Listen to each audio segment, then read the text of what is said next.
Hi, I'm Gala, and I'm going to be showing off the Drakengard speedrun. Time will start when I press yes on this screen, which will be in 3, 2, 1, go. Okay, it's 6 a.m. and I'm very tired, but we're going to do Drakengard with no sleep, so let's see how we go. Okay, so this is Drakengard. Drakengard was released on the PlayStation 2. Drakengard is the first game in the Drakengard series, which also gave birth to Nier and the Nier series. They are directed by the same person, Yoko Taro. Okay. So the game starts with you, the protagonist, in a war zone. And this is a very chaotic game, and the music is going to get even more chaotic as the game goes on. So there are two sections of the game that you get to see: the on-the-ground combat as well as the aerial combat, which we'll see later. So the main kind of format of gameplay is to defeat target enemies and then progress to the next parts of the game. The target enemies have obviously the little target above them, and they're kind of like the leaders of their groups, so to say. So that's like the main kind of gameplay objective that you're going to see repeated throughout the whole game. So with on-the-ground combat, our protagonist Kaim has his sword. He also has a magic right now. So each of the weapons have a magic attached to them or associated with them. For the starting weapon that you have this fireball, which is really good for clearing out enemies that are clumped together. So you try and do melee attacks and then do the magic to clear the waves. So on the screen with the UI, on the bottom left-hand corner, there is the health bar, which is the little yellow circles, and then the magic meter, which is the green circles that fill up as you defeat and hit enemies, which allows you to do the magic.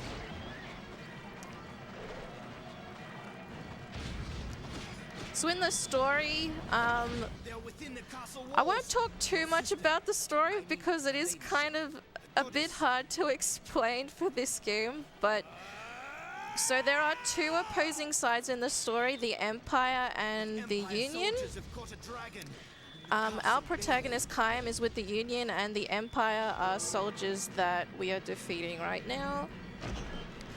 There's a lot of political and religious lore in this game. I'll try and explain some of it as best I can, because I remember someone asking me about this at the event, what the story of this game is, so I'll try my best. But yeah, after you hit the objectives of the verse, you then go to the target place and you keep going. So Furiai that he mentioned is his sister, who is the goddess in the game. Who has that role? You can pick up weapons. We're not going to be using that weapon though. We're just going to keep the weapon that we currently have because the fireball is just really good for clearing out enemies that we need to defeat. So he was out of the castle and now he is inside the castle, and there's a cutscene that he stumbles upon a dragon that was captured by the Empire, which is here in chains. And because Kaim is also near death due to being on the battlefield, he has proposed to the dragon that they make a pact and both live. Now Kaim, in his story, he really hates dragons, but he doesn't want to die. So he's willing to make that sacrifice, so to say, of his beliefs in order to stay alive. And then they're going to be like the two central characters that work together in the game. So just making use of these fireballs to try and clear them out. These enemies here that are in darker armor have a little bit more health, so I need to hit them a little bit more. But just trying to make use of the attacks to hit and do as much damage as I can. And then when that pop-up happens, I know that the next enemies pop up, which are these larger enemies that also have bigger health. I try and coordinate the attacks so that like a single attack hits both enemies. There's a lot of enemy organization in this game, so movement is also pretty important, but probably one of the hardest things, if not always the hardest thing when it comes to speedruns. Now there's two other enemies on this side, so I try and do a running attack to put them together, and then weave the attacks to hit them both.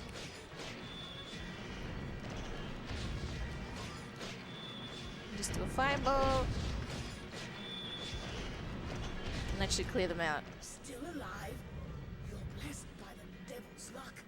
A pact with you. So now Kaim and the dragon together, they decide that they both want to live and do a pact. Even though Kaim kind of forces her into the pact because he wants to live, but throughout the course of the game they bond and like each other more than they currently do at the start of the game. So now the other big part of the game, or the big part of gameplay, are the flying sections. So you fly on a dragon. And if you've ever played like aeroplane kind of games, I can't think of the particular name right now, but this is like a very similar gameplay style to that. I think it's Ace Combat is what I'm thinking of, is the title of the game. So yeah, you lock onto objectives or the enemies, which are currently these little balloon looking guys, and then you defeat them. Now, this is another thing. You can release a shot that does a lot of projectiles to hit multiple enemies. That is really strong for the flying sections, as you can imagine, so we're going to make use of that. Now, that move gets heavily base boosted sometimes when there are a lot of enemies on the screen. It's not like anything wrong with technology here at ASM. It is just how the game is. That's just how they balanced it. So sometimes I'll just go and it's like really, oh, the capture went out for a minute there. Yeah.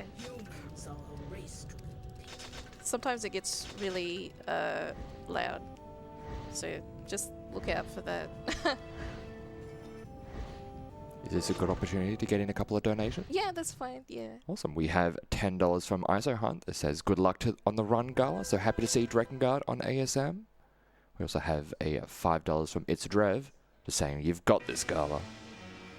Thank you. Those are my friends, so thank you, my friends.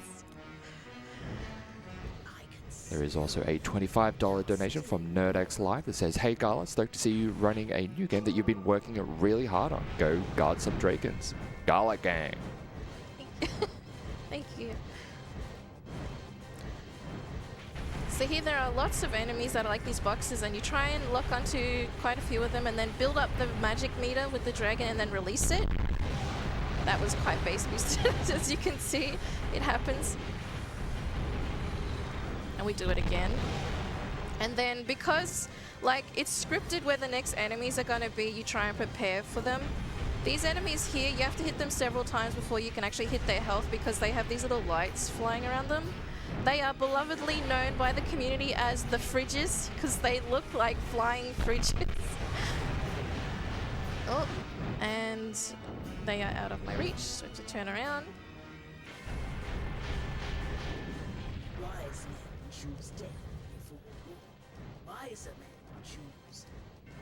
Now this game has like a very dark medieval fantasy setting, and it has a lot of themes regarding destruction, morality, what it means to be human, war, suffering, all that kind of stuff.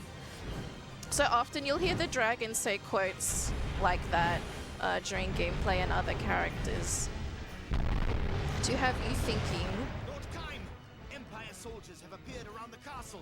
Please return at once. Because the dragon does not like humans at this part of the game very much. The only human that the dragon really forms a bond with is Kaim, whom is the protagonist. which develops over the course of the game. Now there is sections where it's both flying and on the ground combat. You can actually choose which one you want to do, but because the dragon is so strong, we want to make sure that we make use of her rather than Kaim. Also because she travels so much faster than Kaim as well. So we want to make use of her fireballs and hit the targets on the ground. The only thing that can happen when we are using her is sometimes the archers on the floor will hit her and then Kaim falls off.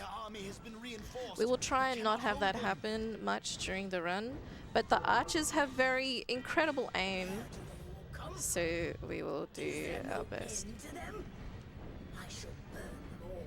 She does not like humans, and especially the Empire because they chained her up and she didn't like that. But there is a lot of story depth to this game regarding dragons and like holy kind of dragons that made the world. There's a lot of similarities, well, that they regard dragons in this game like angels. So to give you a bit of an idea. You have to hit the targets. Sometimes when they're on slopes it can be a little bit hard to aim at them because one thing that I'm trying to do over the course of the run is make sure that her fireballs hit directly on the enemies because you get more damage that way. If you don't directly hit them, you get like partial damage, so you have to hit them twice or sometimes even 3 times. So you have to try and do your best in regards to that. Also, if she is in her animation of getting hit by something, she can't breathe her fire. So we have to try and avoid enemy attacks as well, because that helps us go fast. And yeah, just trying to make sure that I direct her and move her around correctly and accurately as well. Now, one thing also that I'm doing is that you can't really charge ahead in this game, because you'll notice the enemy's sight is you progressively see them as you get closer. Like in the distance, it looks like there's nobody there. And when enemies are in the distance, they also heal. So it's important to try and not stay too far away from damaged enemies, especially. And also her fireballs won't hit enemies unless they are visible on the screen, so I can't overshoot them.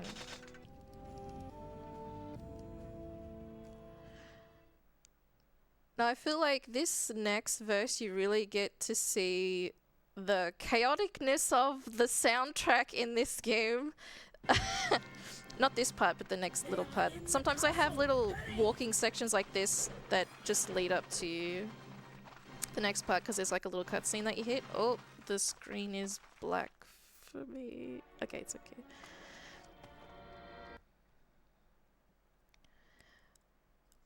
This is belovedly known by me and my friends as the Bing Bong Castle, because the music is just really up and down the whole entire time. So, yeah, this is a bit of a walking section, and we're going to be collecting a weapon from a back room here, which is an upgrade from our current weapon that we have. It's going to help us do more damage, and it also has a different spell move attached to it that we get to use. It's going to be in this chest in here. And there's an enemy that spawns in, but we don't need to verse him. We can just peace out and take the weapon and leave him behind. Bye! That's what we're going to do. Now, the thing about movement in this game, which makes it a bit frustrating and also a bit hard, is the fact that... So there are so many enemies in this game, right? And you have to try and go past them. You have to try kite around enemies fast. While at the same time, yeah, you can't always go directly to where you need to go. You have to go around enemies, because when they hit you, it makes Kaim's movement speed slower. Sometimes you can't avoid them though, because they're very aggressive. But you have to try and do your best in regards to this. Because the way Kaim's movement work is that after a duration of time, he gets like that little white burst around him, which means he's going at his maximum speed. You want to try and keep that as much as possible when moving around. Sometimes I will attack enemies if they are blocking the ways, but you have to try and just get around enemies as much as you can, because it ends up being faster that way if you're able to. So it's a little bit of randomness in that regard and a little bit of riskiness in that regard. But a lot of the time the spaces are so small you can't, unless you jump around them like that, which you can sometimes do, but yeah. You just try your best, and sometimes when you take enough damage, the dragon gets very upset with you saying, "Don't die! We made a pact!" So sometimes she is upset with me. Now we have... Am I able to get a quick donation in? Yeah, sure. We have $20 from Glenn. Says, good luck. I want to hear your best bing bong, bing bong. Oh I know you are very tired. Oh no. Also, another $15 from a random wind chimer that just says, bing bong, bing bong. Thank you. And relatedly, $5 from Ame, who says, good luck, Gala. What is your favorite song from this game? It's one of the on-the-ground sections. It has such a notorious reputation, so when I get there I can show it, but it's not till quite later on in the game.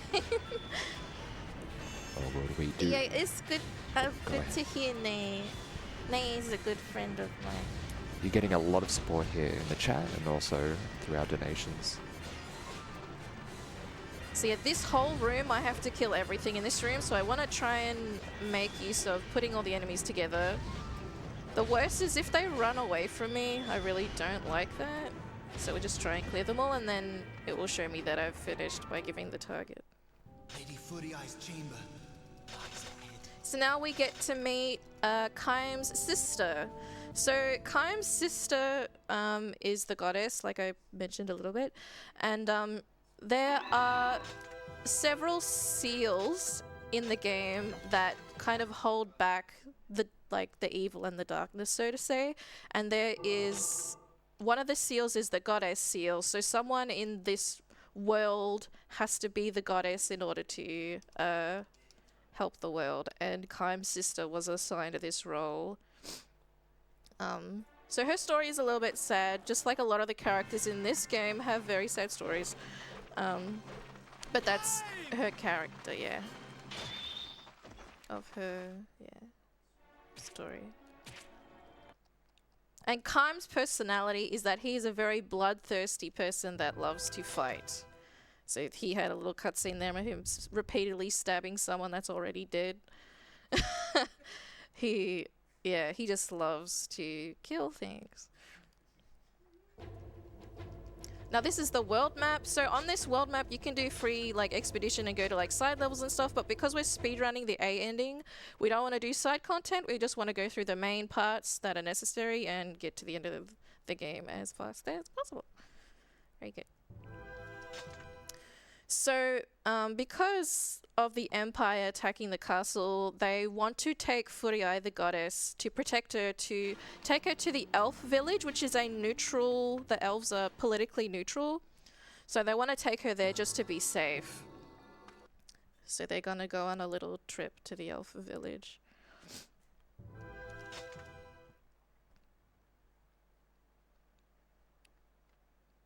Now we have another dragon flying section here. And we also get introduced to another character. Oh, my screen is black. Oh, okay. We're okay. So this is Inuit. Inuit was engaged to marry Furi-Eye, Kaim's sister, but then when she became a goddess, she had to be pure, so she never got to marry him. And Inuit is very sad about that, but he still loves her and, wants to support her, even though it was something that happened against her choice, yeah. So these ships here, they have several lock-on points at the top, the bottom, and the side. You want to just try and build up enough magic meter by repeatedly hitting them and then releasing the multi-hit move. and it just does so much damage and hits the points really well.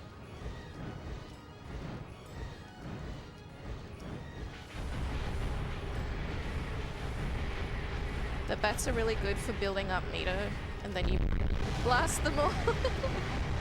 So yeah, the flying sections in this game are really satisfying to play casually, and they're very satisfying to play as a speedrunner as well. They're definitely the most fun parts of the run, especially doing them first. Now we have to look for the elf village, which is over here. Must be here. It must be. And yeah, Inuit, here a little bit more about him is that he is very good with music. There's a cutscene before they leave where he plays his lute and he sings. So that's kind of like his talent, is his musical talent.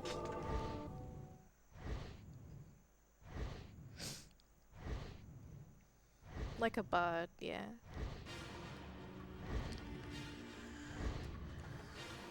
I have another verse which is like a bit of mix of both on the ground and it must be there. now yeah, here we have lots of archers, so they're quite annoying, but I'm going to try and get back on the dragon. Sometimes it doesn't like you mounting on the dragon if it sees that there is like objects around you that could prevent you from mounting the dragon. Sometimes it's quite silly though. Like, oh, there's a little rock next to you, you can't mount the dragon. But yeah, we do our best. Lots of archers is always a pain to deal with because our dragon gets hit twice and then Kime falls off. Now we have these targets to hit. I have to hit them a little bit more because they have a bit more health. Also, another maneuvering with the dragon is her turning around. That's really important for trying to get the correct distancing when it comes to firing damage at enemies. Because if you go too far, they go out of view and they heal. So you kind of want to go back and forth in such a way that you can still keep firing at them. Now, she can't fly here because of the trees. She says, oh, I can't fly with all these trees. So we have to run this little part here on the ground. The enemies here aren't that scary because they are big, but they are quite slow with the big tanky armor.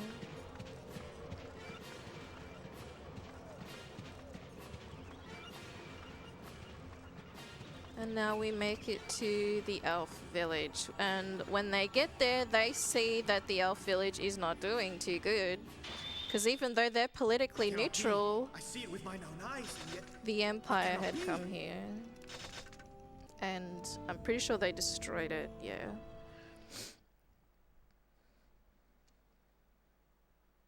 Which is not very nice. Am I able to get a quick donation in? Sure. Yeah, a little bit ago we did have a $4 from a Toko Yaru who says, kudos to anyone who can explain the story in a marathon without getting themselves banned. Thank you. Yeah, because like I said, this is dark fantasy, so like some of the aspects of the story are not very nice to talk about. So, we'll talk about the main. Oh my goodness, they're really beating me up. Like the main parts of the story, but there are a lot of side characters in the game that you don't get to see that are quite obscene and don't have very nice backgrounds or personalities. So yeah.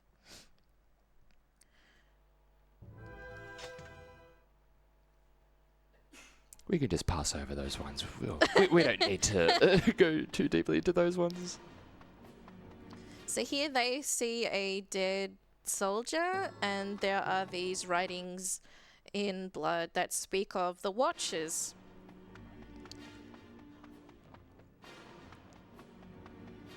There's also a dying elf here that they get to talk to.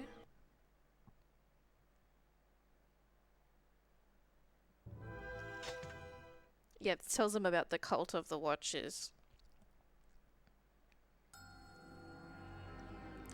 So the Watchers are, from my understanding, they are ancient dragons that are like, yeah, like angelic, like godly figures that created the world. I cannot see the screen. Okay. And so there is a cult of the Watchers that wants to do stuff to put forth their beliefs and stuff like that, which includes breaking the seals which protect the world.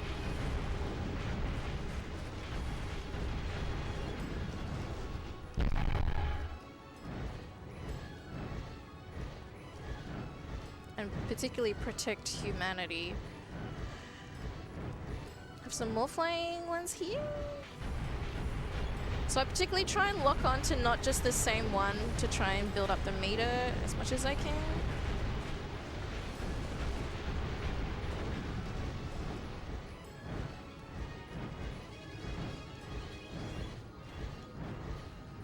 We do have a $10 donation from a JSB90. It says, thank you for bringing your best and most informative speedruns as always.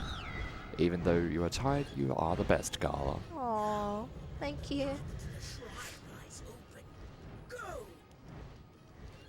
See, now they're investigating the Shrine of the Watchers. And yeah, I'm trying to collect my thoughts to talk about the game, and then sometimes my thoughts just disconnect, but I'm trying my best. It is still quite early here. Yeah. Okay, now this chapter is quite hard because it is really easy to take a lot of damage here. It's very important that I don't take damage there. Very good that I dodged that. Because that cannonball does half of our dragon's health in one hit. And starting the chapter with half health is really bad for this chapter because there are a lot of really mean enemies coming up. This is like one of the first chapters that's quite hard. That's unfortunate that I didn't get to dodge that. Very good. Okay, we can keep going. Now we have more targets that spawn in.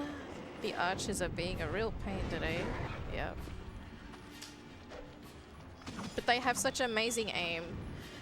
Which is so funny because often enemies, they're not too bright when Kaim is in front of them, but when we're on the dragon, they get so like, they get so wound up. They like go super sane. So these are enemies that have like a red armor on them. It means that they cannot be damaged with magic, and the dragon is also included in that. In the fire that the dragon does not damage these enemies at all, and in fact repels the magic back at you. So you have to kill them on the ground with Kaim's sword. But thankfully that we got ones that I can kill here. And the dragon is huffing at the More Empire soldiers! Lord Kaim, be on guard! Now these enemies are really rude, but what you can do is you can do this move, which breathes fire all around the dragon and will kill enemies that are around it. So these enemies, they fire projectiles, magical projectiles, that are really fast and are really bad for our dragon. We want to stay on the dragon as much as possible because she is so strong. And also because her movement is so much better than Kaim. But we're going really good right now. Clearing those out was really good.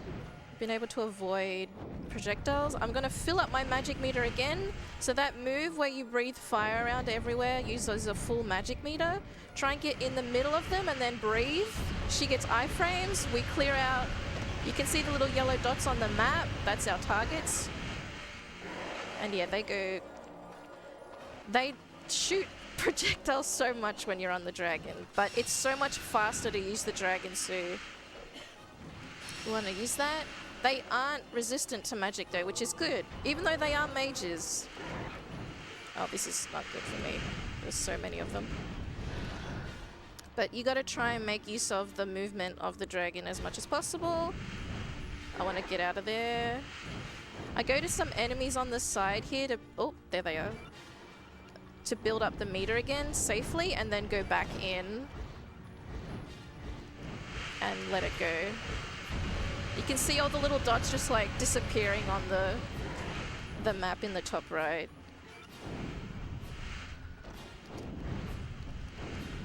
Okay, that was actually a really good chapter. I'm really happy with that because I didn't get bumped off the dragon that much. That was actually really, really good. Yeah, under 330, I'm very happy with that. That's really good.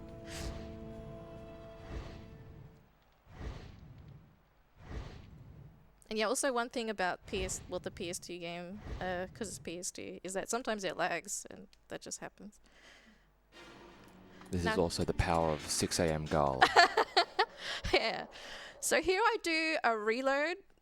So I go out of that chapter and I go back into a verse that appears before it, because if you continue along that line, it takes you to a side character, and it takes you to some missions that you don't actually need to do to complete the game.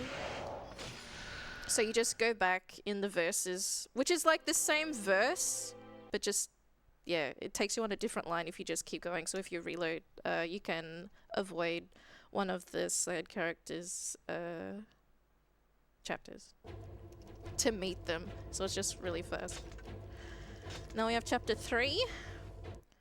So it's gonna be more of a desert setting for this part of the game. Also, it starts as nighttime, if I remember correctly.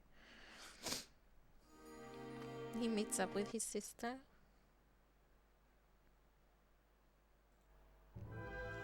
We do have a $50 donation from Kurthar, who says, why is the category called A ending when it's more grammatically correct to call it N ending? In any case, good luck on the run. Okay, that's actually a good question, so I will explain that. So there are several endings in the game that are all named after letters, so A, B, C, D, and E. An A ending is the first ending that you will typically get like on a first playthrough, and then you play the game again and you get different endings. A ending is the first one, and then you get B, C, D, and E. E is considered like the canonical ending, which is the ending that leads onto the Nier series, which is so funny to me because that ending is very, very wild. Even though all the enemies are quite wild in their own way. The A ending is probably the most well, I don't know if I'd say peaceful, but the most... The tamest? Yeah. Or the one that doesn't end with the world basically getting destroyed, all the other ones. So there is a lot of themes of destruction in this game, and as the game goes on, it just gets more and more... unhinged. Yeah, more and more unhinged. And so the E ending, which is the canonical ending, to put it in a very, in a nutshell sort of way. So basically what happens is you're trying to defeat a world-destroying creature, and the protagonist and the dragon get time-warped to modern-day Japan and get sniped down by the Japanese government. And somehow that leads to modern-day Nier. There you go. Oh my It just makes sense.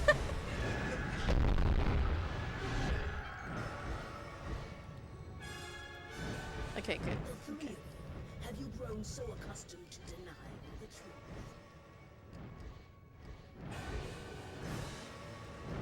And all the other endings are very unique in their own way.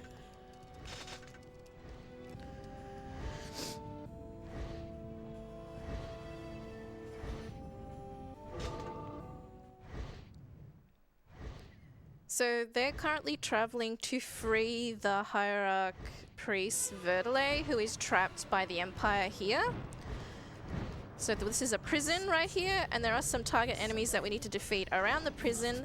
And this I find quite hard in regards to movement because there are sandy slopes, and the fireballs often get eaten by the sand, and you're trying to hit the enemies like directly on To the attack! to defeat them, but sometimes it's actually quite hard to do that, and they require 3 hits instead of 2, which is not very nice, because we want to go fast and defeat things fast.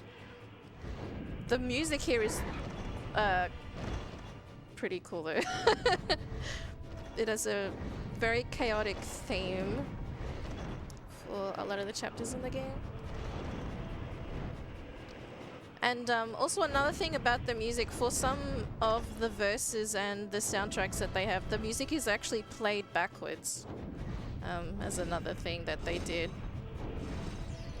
I am the hierarch Verdelay, imprisoned by the Empire. Can anyone hear me? Can anyone hear me? Now, where are the targets? The only problem about NPCs talking is that it takes away the little mini-maps, so then I get confused on where the enemies are.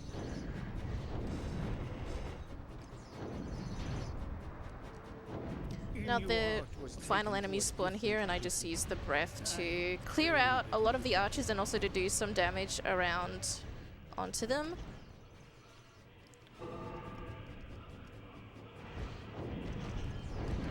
We go back again. I got hit, which is not very nice. There we go. Nice. I'm here. Please help me. Please help me.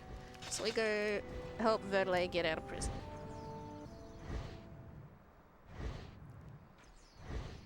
Now, a big theme of the game is, making pacts with certain creatures or entities. So our protagonist has made a pact with my screen was just black for a minute. A red dragon. And Verdelay has made a pact with a petrified dragon. And with pacts in the game, when you make a pact with something, you sacrifice something. So our protagonist is mute because he sacrificed his tongue or speech when making the pact with the red dragon. And Verdelay, he made a pact with a petrified dragon, and he has like a tattoo marking on his skull. Because you get like a branding when you get a pact. Yeah.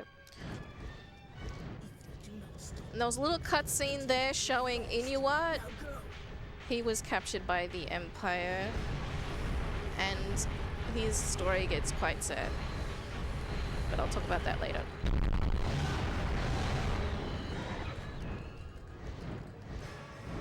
We have some flying fridges here that I have to hit multiple times before you can actually hit the health of them. And once you defeat them, for here, it actually, because they're attached to the other enemies that spawn, so you focus on them so that the other enemies don't spawn in. They just all explode together. Whoa, that was really bright. Sorry. Sometimes it's like, well, there's so many enemies, you're gonna lag now.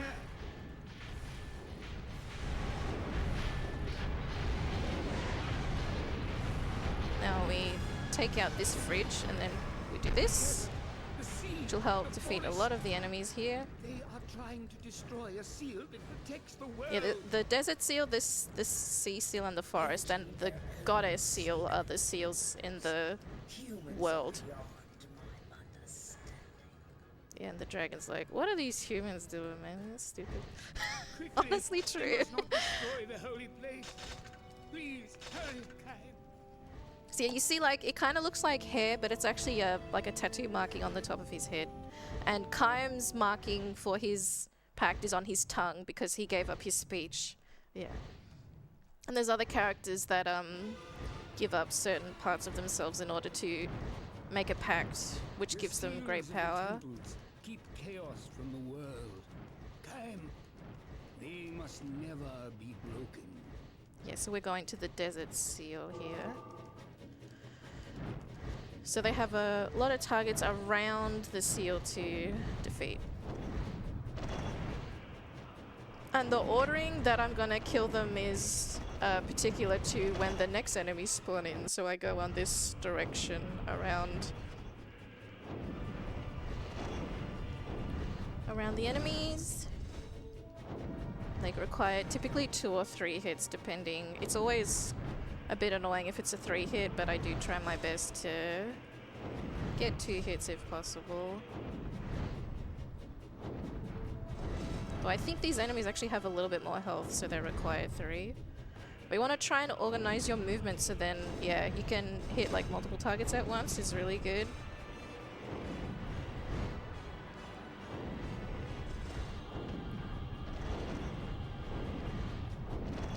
You can like keep firing them and then in a line just keep going. That's what you want to do for running this game. Oh, there's another one there. Oh. And now we go up the middle here, because these ones are immune to magic. I'm actually gonna double check I got all of them around. Yeah, I did. Good. So you start off with the ones around and then go to the middle. And then once all these enemies are defeated, the next waves spawn in. The running move is really good because it kind of knocks them back. Because it is possible to get wombo comboed by attacks. When these guys overwhelm you and then Kaim falls over. It's not very nice. They are the enemy of the flying dragon. Now I need to go this way, I believe. Oh no, I am on the right way. Defeat them first. I did the right thing. That's great. Okay. Now there are some archers here that are, like he said, they are the enemies of the flying dragon because they're archers and we don't like them and the dragon doesn't like them either. So we try and hit them before they hit us, but sometimes, even if I dash, I'm not able to. Okay, that was a really good fireball. And then, yeah, when I hear the next dialogue, I know that I've defeated them. That's one thing really good with queuing in this game is that often, yeah, an NPC will talk when it's the next part to do. Also, the map pops up too to let you know what to do next. Be careful. Quickly, Kaim, the temple will be lost. So anyone is not here. Just try and attack them. There we go. And then we have one more here. I use the mini-map a lot to see where things are. And also use the dragon's movement because she is a bit faster than Kaim. So it's just good to travel her. Otherwise, Kaim runs on the ground and it takes forever to get to places.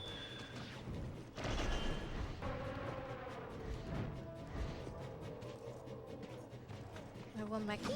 And then there's 2 more. Or at least there should be 2 more.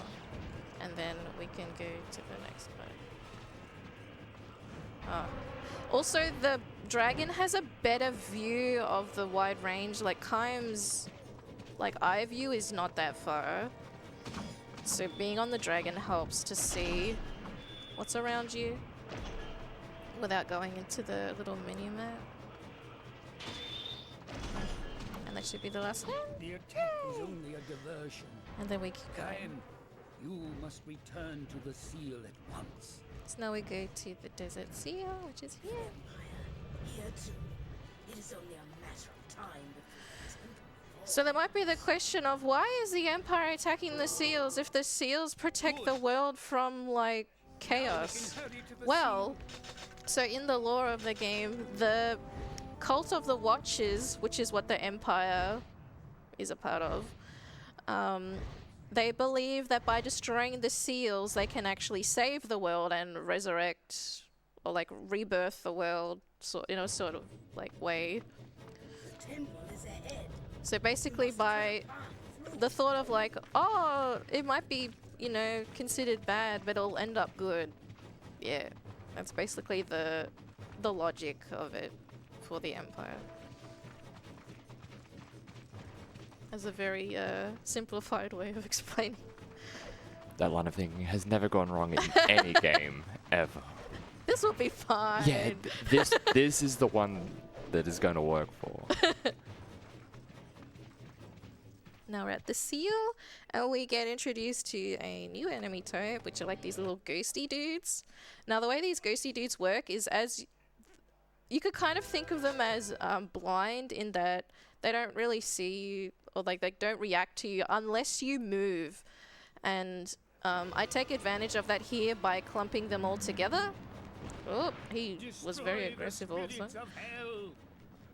So you run around, I spawn them in, and then I tippy-toe over in this corner, and then I use the weapon kind of like a gun to shoot them all. Because the move that this weapon has is like it shoots out like a projectile, kind of. Oh, my screen is black. Okay. Sorry. Couldn't see what was going on. So we take them to the corner. You can see them like progressively moving on like the mini map. And we try and hit like multiple of them at once. And they all get clumped up. We can all just shoot them together.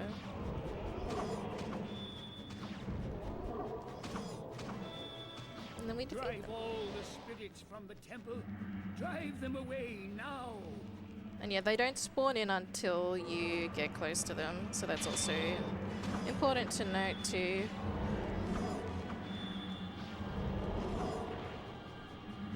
We do have a $10 from Glenn. Are we going to talk about the giant space babies or not? Yeah, so that's another ending where there's like giant babies that come from the sky.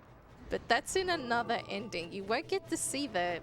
So I guess if you want to see giant babies coming from the sky to destroy the world, you're most welcome to get a copy of the game and play it yourself.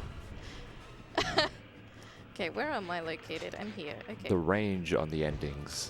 Yeah, there's quite. They're very inventive, which makes this game quite unique. Yeah, it is a very unique game.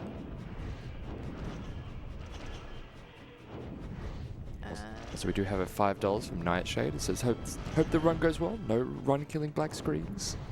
Fingers you. crossed. Also runner's choice for the incentive. Double check. Yeah, I thought it was there. Do you have a choice for where the money goes for incentive? I think there's a name incentive for Simpsons. I think. There is the outfit choice for outfit Simpsons. choice. That's it, not name choice. You could put it towards casual. I think that's an option. Yes, that is an option. I think that's him in his classic T-shirt, but I don't know. All good. Something like that. Anyway.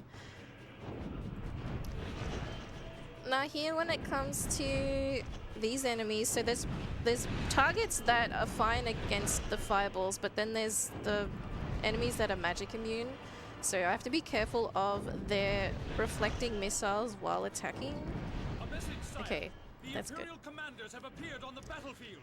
Now we have the Imperial commanders who have quite a bit of health. Thankfully there's not too many of them, but they do require a lot of fireballs, and they often have archers spawned around them. So I'm gonna try and make sure that I make use of the distance by shooting fireballs and then going back again.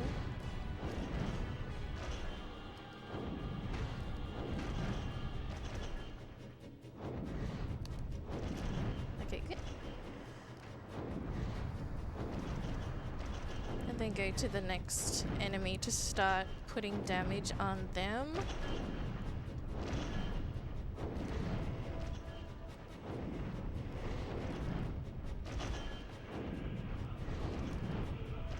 Thankfully my fireballs are landing quite well here. So it's another thing in that I also have to time the fireballs, because if you do them too fast, they don't actually do the damage that you want, because the enemies get a small period of invulnerability after an attack. Kind of like if you like think of an enemy flashing, or think of like a protagonist flashing after they get hit by damage as like a grace period.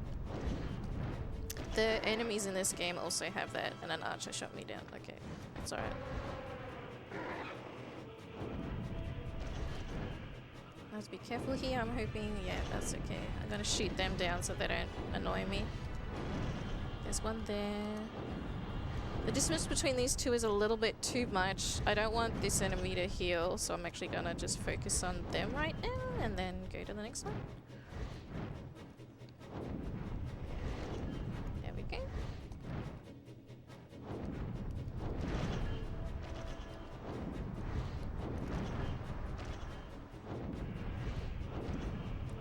one more hit and that should be it. Yeah, there we go. The seal!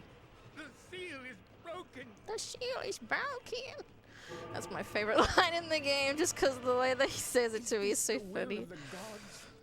Is it their will that we be tested so? Yes. This place is home. We should return to the gods. So yeah, they weren't able to protect the desert seal.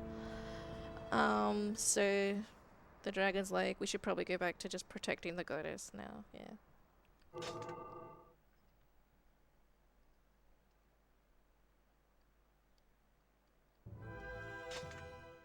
Yeah, the seal of the desert is destroyed. Now here we do another reload, because if you continue on that way, you get to see another side character. So we go here and then go back to this. So in that previous chapter, they saw Inuart's harp, or like his lute, on the sand. And in the cutscenes of the story, it gets revealed that Inuart sacrifices his magical ability in order to make a pact with a black dragon to gain lots of power. Because he thinks that Furiai will love him more if he is stronger and not like a gentle musician in that way. Because he wasn't very strong, but he had a very good musical talent, and yeah, it's just a bit sad in regards to his mentality that develops, because he gets he gets locked up by the Empire. He gets captured by the Empire and then basically brainwashed. Yeah, very sad. Kind of like some toxic masculinity on his side, yeah. Very sad. So Inuart comes along and abducts Furiai.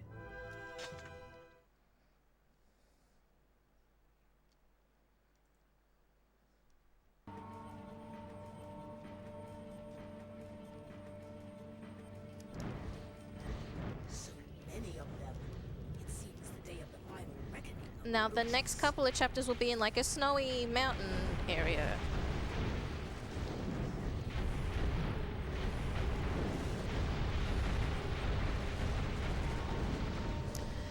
And sometimes it will show the objective as something that is actually not the objective of the chapter, which is what happens here.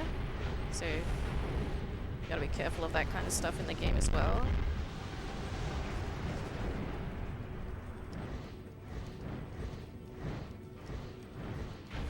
Also, another thing with movement on the dragon is the flapping of the dragon's wings. This is something that I have to time in a certain way in order to try and make her propel forward faster. Now we get these little fridges. Yeah, flew past me, but that's okay. First. Now go and scatter the enemy before you.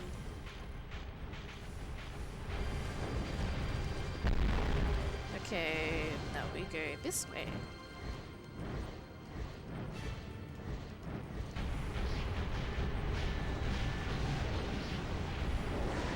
Feet down. Bats everywhere, but we should be able to take them down with a multi-hit. Peek there's. Okay, it's good I didn't turn around. Now these other flying enemies here, they're very good at dodging like lock-on attacks like that. But it's good to get some damage onto them. Oh, I cannot see my screen right now. Okay, now I'm back to normal. And then that's the end of this verse, yes. One who enters a pact is willing to exchange the irreplaceable for great power. Yeah, so he explains a little bit about the packs. Hate are gathering in my heart. So He with gave up his hair for great power? I don't know if it was his hair he gave up, I can't remember. But that's where his marking is. I don't think it's hair that he sacrificed. I think it was something else. I can't remember with him.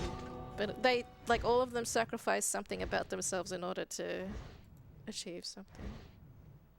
Now this is my favorite song in the game that comes up. If we ignore the Imperial troops, It starts out very strong. Yeah, like, time, it's true. can you scatter their army? We have some targets here. There are like these little like goblin enemies, and then there are these like pig ogres? Yeah, that's what they're called.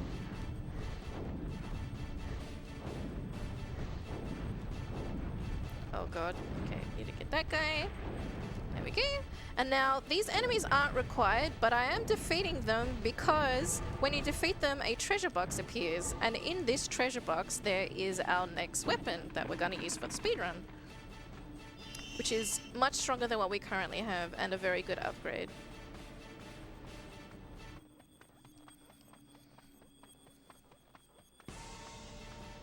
Okay, then we go back on the dragon and we go up. Because in that little ridge area, you can't mount the dragon. It doesn't like you trying to do that. Now, one thing unique about this chapter is that things are actually on a timer. So, unlike a lot of the other chapters where, like, as soon as you defeat the waves, the next wave will come in, this chapter is unique in that they don't spawn in straight away. So if you're speedrunning and you're being fast, you will have to wait a little bit at times. So we just prepared to go to the next section to attack enemies. We need your help, Kaim. Okay, good. Is this a good opportunity to get in a couple of messages? Yeah, sure. Alrighty, so for ASM 2025, we are raising money for Game on Cancer, a charity which funds early career cancer researchers who are working across all areas of cancer research to make sure that this is the last generation to die from cancer. And if you would like to donate, you can go to donate.ausspeedruns.com. We also have several donation incentives over the course of this marathon. And to put the money towards some of these incentives while you are donating, just mention it in the comments section on Tiltify when making these donations. And some of these donation incentives that are coming up real shortly, one of them for our very next run, it is for Snowboard Kids, and is the character choice, to choose the character for the very final race. So if you'd like to get your donations in for some of those incentives, just leave a comment. Awesome.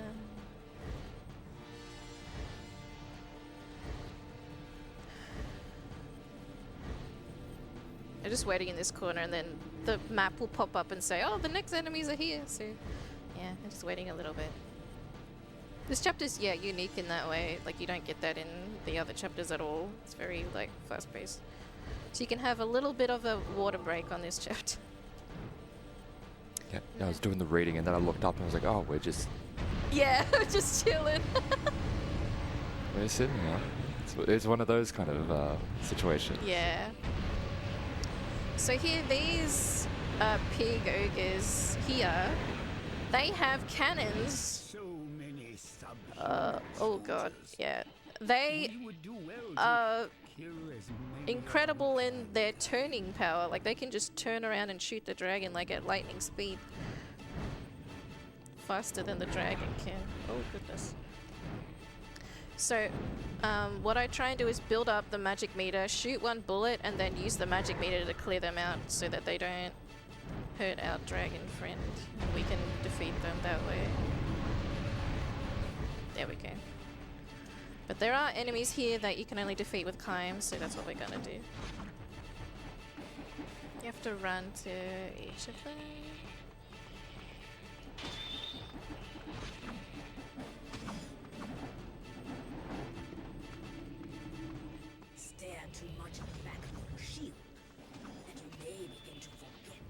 Yeah, and the dragon just makes a comment about the shielded enemies. Oh, there should be one group of enemies here. There they are. There we go. And now it's on a timer still for the next enemies to spawn in, but they shouldn't take too long. And they're gonna spawn like around here, yeah. So that's also another way that you can tell if you're going fast or slow, is like if you've defeated the enemies before they spawn or after they spawn. you can kind of like tell. So we're doing. Oh, the screen is black. I cannot see what. Okay. So you can kind of tell in that regard when doing a run of this game. Drive the finishing blow into their retreating backs. Now there's a group here. Ye gods. Here's a hug. I'm gonna do one of these. But yeah, a lot of the dragon combat is very satisfying to play. As a speedrunner and as someone who has played it casually.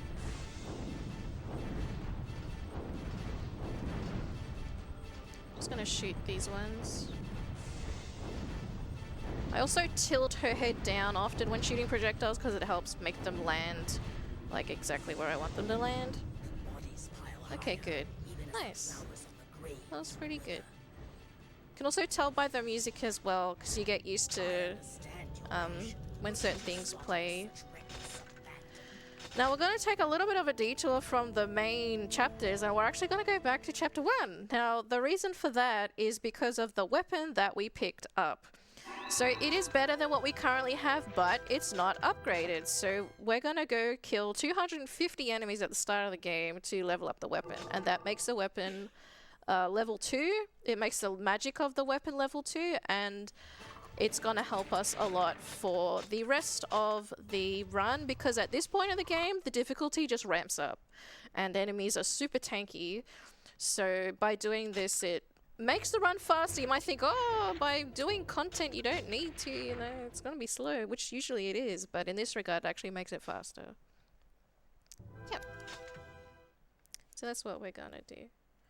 And the magic for this weapon is really cool in that it makes like a dark circle on the ground and it kind of evaporates enemies. It's very strong.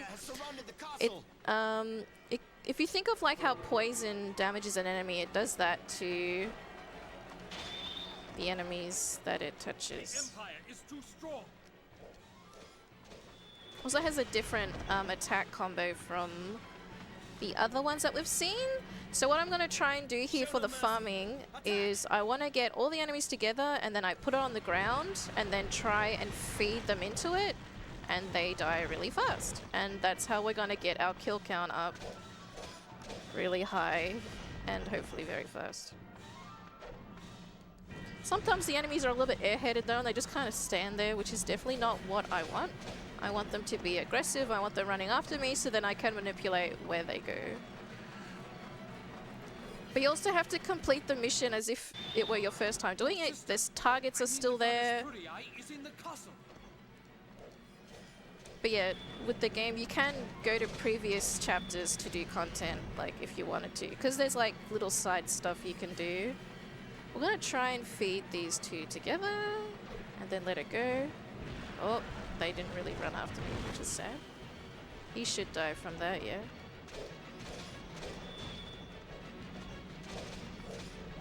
Okay, good. Now I'm gonna actually attack these ones and not do the magic because I know there is a really large group of enemies coming up, so I can feed them all into the same, yeah. As you can see them on the minimap, like all the red circles are my enemies that I'm wanting to very satisfyingly kill all at once. Yeah, it's kind of fun, this little part, just seeing them all just fall over. And my kill count of how I'm counting to 250 is the bottom right hand corner. You see like there's little, it kind of looks like an eagle, but it's actually a illustration of the dragon that kind of looks like a bird. Oh, they're running away. That's not very nice. Come back. Come back. There we go. So I'm at 130 right now and I want to get to 250. Thankfully there are a lot of large clumps of enemies, so I try and bait them both to run after me and then suck, like you just put them all together into the, but sometimes if you go too far they don't yeah, like they run away. They're like, oh, nobody's there, but I am here still, please run after me so I can get you. Okay, so then we put it here. Kind of a, huh, must have been the wind. Oh yeah, must have been the wind. The group here. Well, there's still target enemies here. Empire rats, you shall feed the ravens. We do have another $5 from Nightshade. It says, I missed last dono, but take my money. Oh. Okay. I'm actually gonna. Oh, they. Okay. I didn't want that to happen. They do run very fast. Oh, they run away from me again. Can you come back, please? Not like just run me over. They're Okay. within the castle walls. Your sister, I mean her ladyship. Goddess. Oh, Ooh. the screen is black. I think, yeah, there's some chapters, if the screen goes black for me, I'm gonna have to pause because it might be very dangerous for me. Okay. Okay, we're at 224, so we're getting up there in kill count, which is nice. I need to get just 20 more, so that should be pretty easy. Ah, there's two groups here, gonna run through the middle and be like, hey, chase after me. Here we go. Okay, yeah, we hit it. Nice. Very good. It also does like a little animation of a angel kind of thing when you level up, so it kind of is an indicator of that too.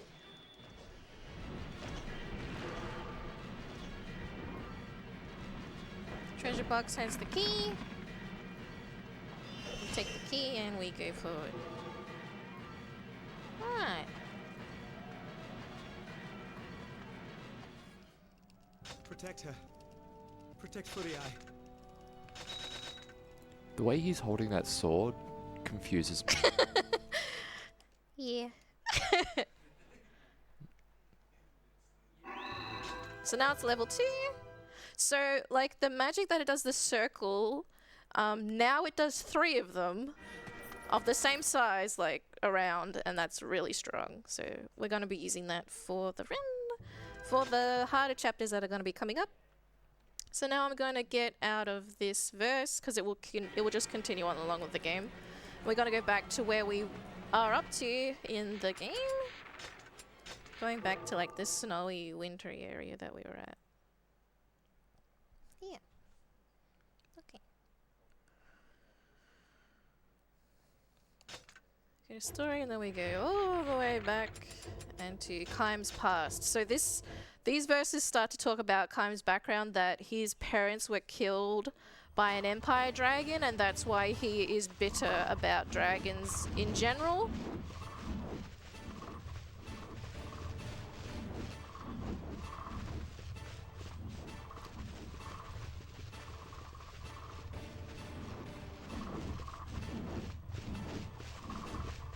Also shows a cutscene of him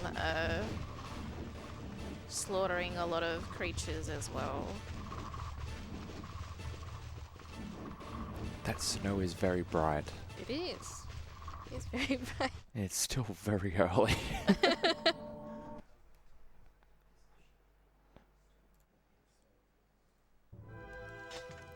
Yeah, his parents were murdered by a dragon.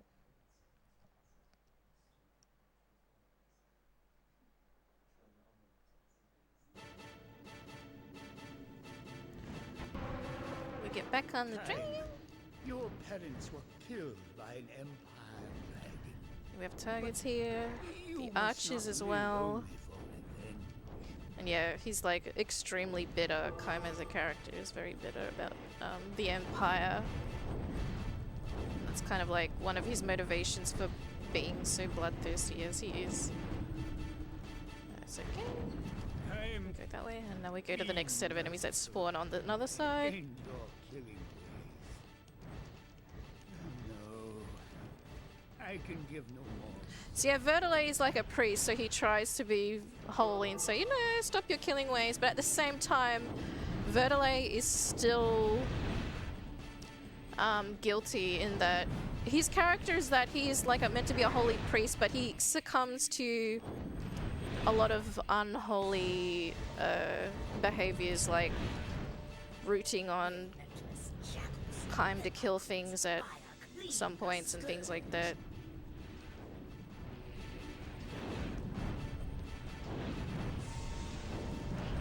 Gonna go back now. So there's a lot of dodging here because the other enemies besides the target enemies are all magic repelling enemies. So I want to do my fireball and then quickly get out of there so that the dragon doesn't get damaged, so that Kime falls off the dragon.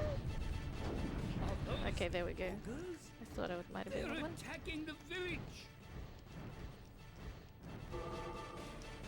Now we go to the village. They were to be living sacrifices for the Empire. Do a couple of shots and then I do the large move, which gets rid of the archers that are around that could be very annoying and also does damage to the ogres as well. We'll do another one.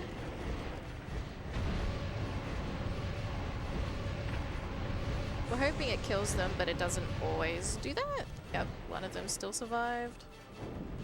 There we go. The leaders still live.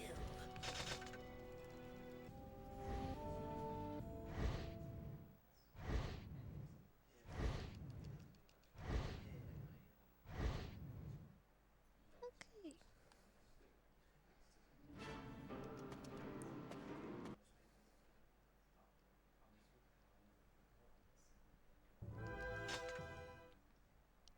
So yeah, they go into the beast memories, the ogre's memories, to figure out where the Empire is located to get there more accessibly. To reach the Empire's lands, it seems you must pass through this narrow gorge. Now there are these warriors on horseback that we want to defeat. And keep going. I'm going to try and get the archers as well while going around because they are very, very persistent. Thankfully there aren't too many of the enemies I need to kill here. This one and then this one. The Black Dragon is not here, but something else. They hide well, but a race that can control. Just have to travel around here. There are some mages on the ground you have to make sure to avoid. There are some here though that I will need to defeat because they will keep shooting me down, and there's a war golem here that is required to kill before we can keep going. That comes out of the ground. Oh my goodness. Okay.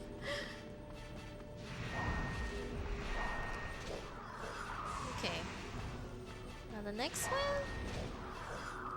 And then we're gonna go back on the dragon. Even though it doesn't quite like us getting on the dragon around this mountainous area, but we're gonna do it anyway. Gonna time our fireballs to keep hitting the golem, and it just kind of stuns him and he goes down really fast. But I can't fire them too fast, otherwise... Oh my goodness. I have to make sure I don't do that. There we go.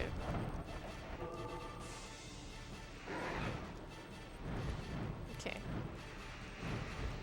And then that's the end of that one. Yes. Now there's gonna be a really big...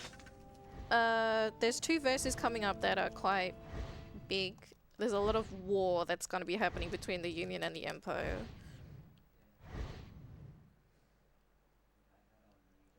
Lots of battles. So yeah, we're now at chapter 5. So we're in the Blue Mountains. So it's going to be very green in this next part. Oh, I cannot see my screen. Kind of similar to the Blue Mountains that we have in Australia. I hope it wasn't the Australian ones. No. Okay. It starts off with a flying section. We have Cyclopses that we need to defeat. When the dragon goes down, like on an angle quite fast. She gets a lot of speed, so which is what I did at the movement at the start of that. And we go to the next part. Oh, it was over there. Of man. Nature does not mold such monsters. I have quite a few Cyclopses that we need to get. Do some damage to them first. I'm hoping to build up meter before I defeat him. Oh, he's now invulnerable. It's okay, we can still get him. And now we release it as there's enemies up in the sky, and hopefully it will defeat them and we can go to the next. Oh, it did not defeat one of them.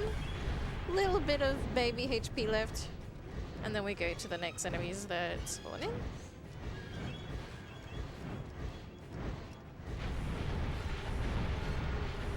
We want to focus on the Cyclops and then you build up meter. Oh, he decided to do that. And then you release and can kill all the smaller enemies. Oh, where is it? There it is.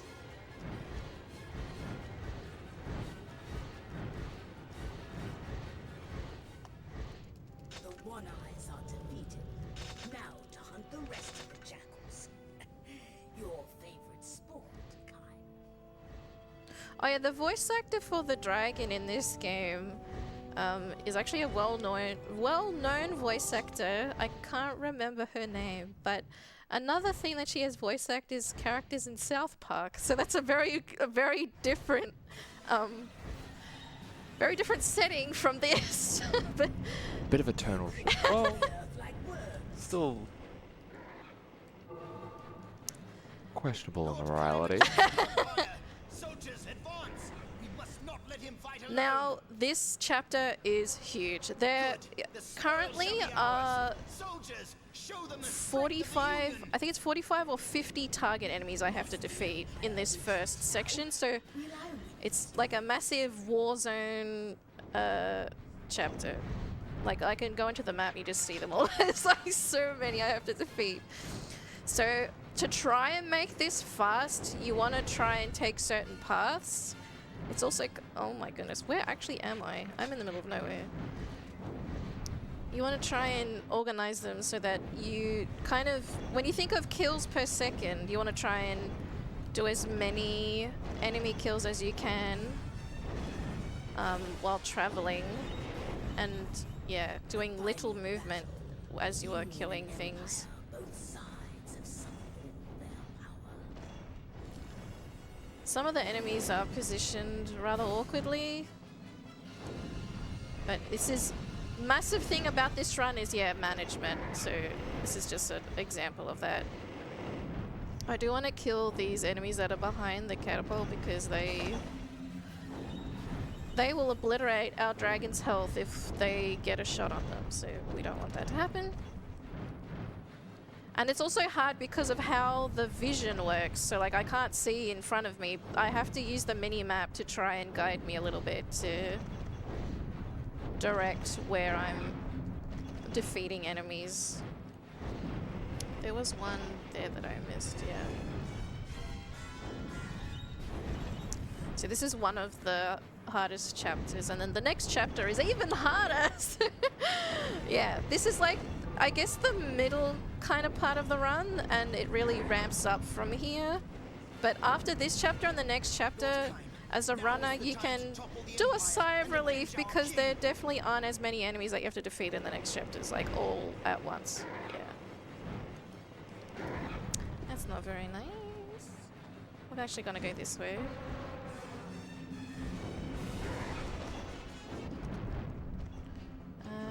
There's that one. There's a whole bunch of enemies here.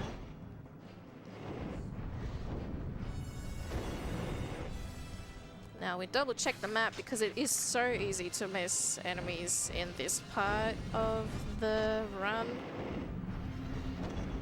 But like, this is something you learn by repeatedly doing it. You kind of get familiar with how the areas are. When you, like when I was first learning this game, this section was really, really hard because it's just, there's so much to do, so many enemies required to kill, and like learning where they are in relation to anything because it's just all green grass. Yeah, it's quite hard, but that was okay. Empire has deployed Now we go to the soldiers next impervious to magic. section. Be careful. I definitely don't want to get hit by Lord that Kain catapult. risks his life in battle. Come, soldiers, stand by his side. Now these enemies here, there's about, I think if I can remember correctly, there's 20 of them. And they are all magic immune, which means this section, unfortunately, is a bit slow. I'm pausing because my screen went black, so I'll just come back to it. But it is just how you have to do this part. Yeah, the target enemies are red. But thankfully, because we leveled up the weapon, we do quite a bit of damage compared to what we would before, so we can take them out pretty fast. It's almost like when they were making this game, they knew that you were going to just use the dragon to blast Yeah. through a lot of these sections. And it was like, nah, we're going to have to force you to, Yeah. to get down and dirty with them for at least a little bit. Yeah. The dragon is like the really fun part of the game. Like, getting Kaim is a little bit not as exciting.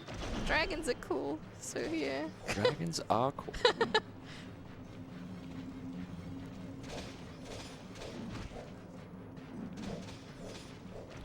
Now we're gonna travel. I use her still for movement because she's just faster than Kaim walking on the ground with his little itty bitty human legs.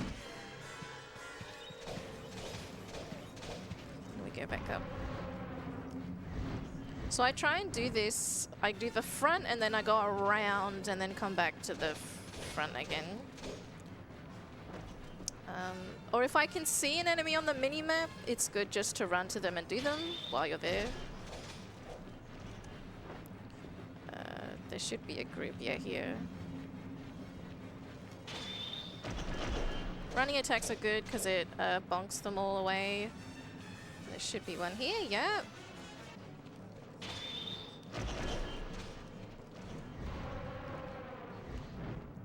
Now this should be, yeah, we're getting to the back section. When I see that big hill, I get an idea that, yeah, we're getting to this part. Also, another element of the game is healing, which I haven't explained, but I will explain it now. So the way healing works in this game, it is hit dependent. Every 14 hits, the number 14, I'm not quite sure why, but every 14 hits you will get a small heal. And if you are able to get to the next 14 hits, I think it's 28. I think it's the next 14 hits or something like that. You get a larger heal, so it rewards you for the more hits that you get. Yeah. So if you're wanting to heal, you have to be aggressive, which, you know, if you're low life can be kind of daunting, but that is how the game works with how healing is. Yes. And the small heal only gives like one singular yellow orb, but the larger heals give more. Healing becomes quite an important thing in the next mission because there are enemies that have lightning speed attacks, and sometimes you just get damaged because you're trying to attack them and they attack you first because they have faster attack speed than our protagonist. Yeah. Okay, now we have the enemies around here. We have to attack them.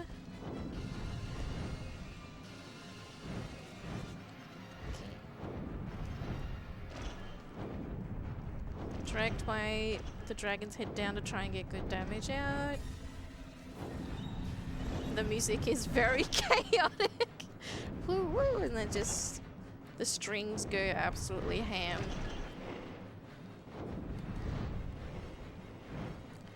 We have one more there. Yeah, I thought I did, but I was double checking. While taking out the rest of these enemies, I will get a couple of messages. Yeah, sure, you can, yeah, feel I free to just talk.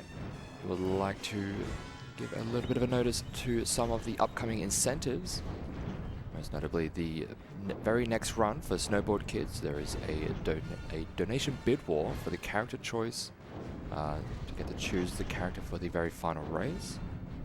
Also, right after that run, there is the bid war for the game language for Everhood. And then later on, there is also, as we've been mentioning before, the Simpsons Hit and Run Homer 1 outfit bid war, which has currently the Moo is still clear in the lead with a $340, with the Chosen One at $125 behind that. Also, I do want to quickly mention that for a run a little bit later today, for the Smash Brothers Melee run, there is going to be a crowd control aspect to it, and you are able to donate via crowd control to get ready for that run a little bit later on. Awesome.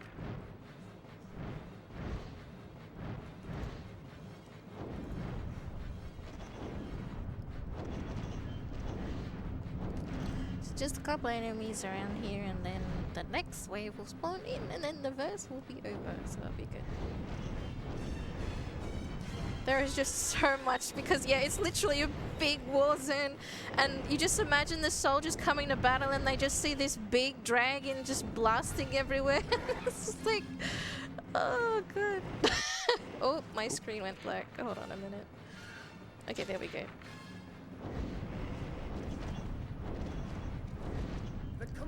Yeah, I'm kind of used to playing games where there's like these huge battlefields from playing a lot of Dynasty Warriors games. Yeah, yeah. But I don't have a dragon in those. That's I don't have that benefit. I can't just do strafing runs with a dragon.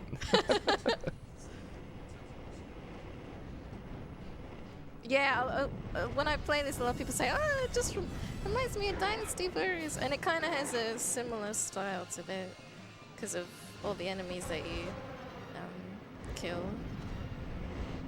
All the hordes and hordes of enemies.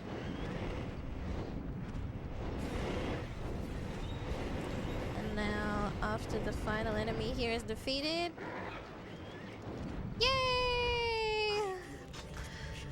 Something evil's out just toward us.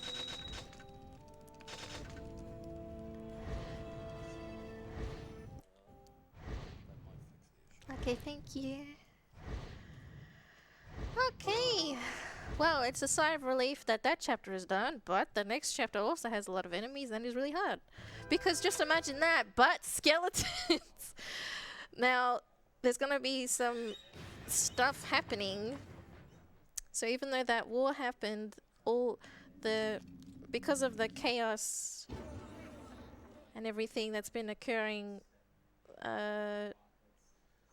things are, yes, gonna happen that are not very good for humanity. Turns out, after a big battle, there's a lot of opportunity for skeletons. Yeah.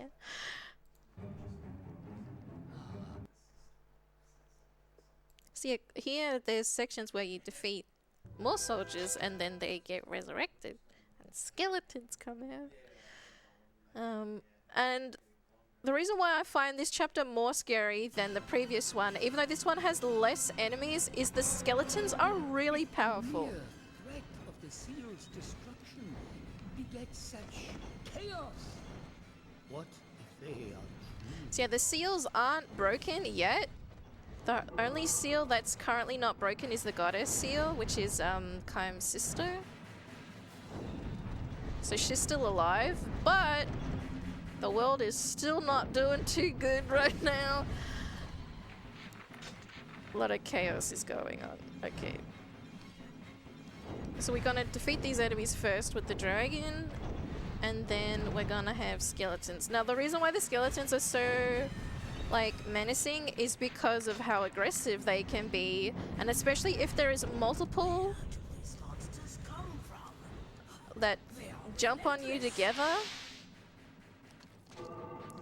They can overwhelm Kaim and he just dies very fast.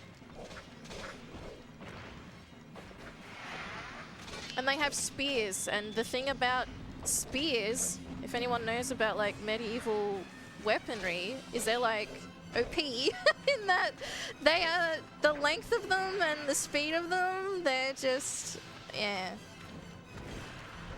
Skeletons OP. Thankfully I don't have to kill all the skeletons though, just the target ones, but still, they are very menacing. So we try and make use of the magic, try and build up the magic, try and get them into groups and make use of that to clear them out. Because yeah, when they get hit by the magic, they get stunned, and that's also very helpful because of how fast they can be. Also, with a lot of their moves, they travel quite a bit of distance to get to you. If I don't have magic, I'm going to try and use a running attack, because that's really good for hitting them over. And that's good for staggering them to kill them.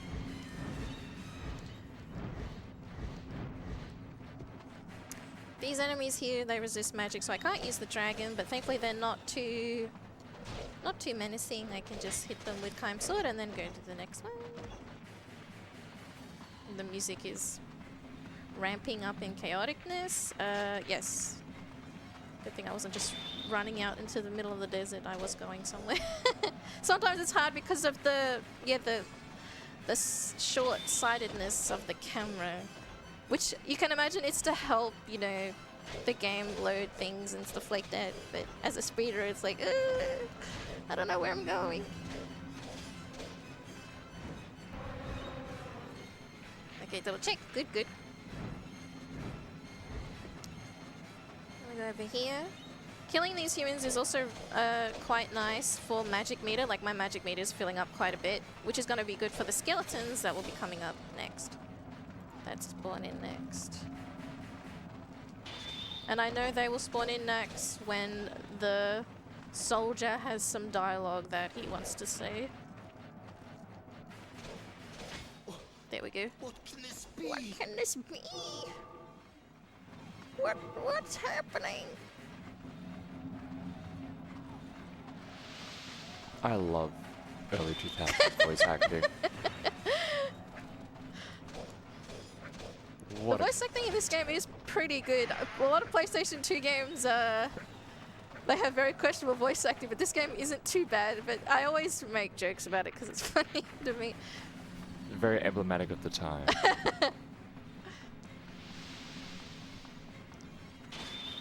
I'm going to use running for these ones just because I want to save this magic meter for ones coming up here.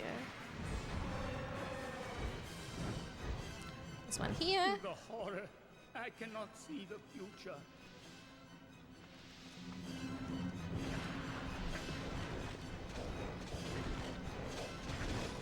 Okay, good. And then there's another enemy that should be just here. We're gonna do that. Whoop, a little bit away from where they are. Yeah, so you can tell my health is like getting quite low. So, oh my goodness, okay. Just as I said that, okay. That's scary. They literally could have killed me there with that much health. They do like so much damage when they want to. Those spears, they're overpowered. Yep, that's OP. OP spear moment. They need a balance patch for that. Okay, now we're gonna go this way.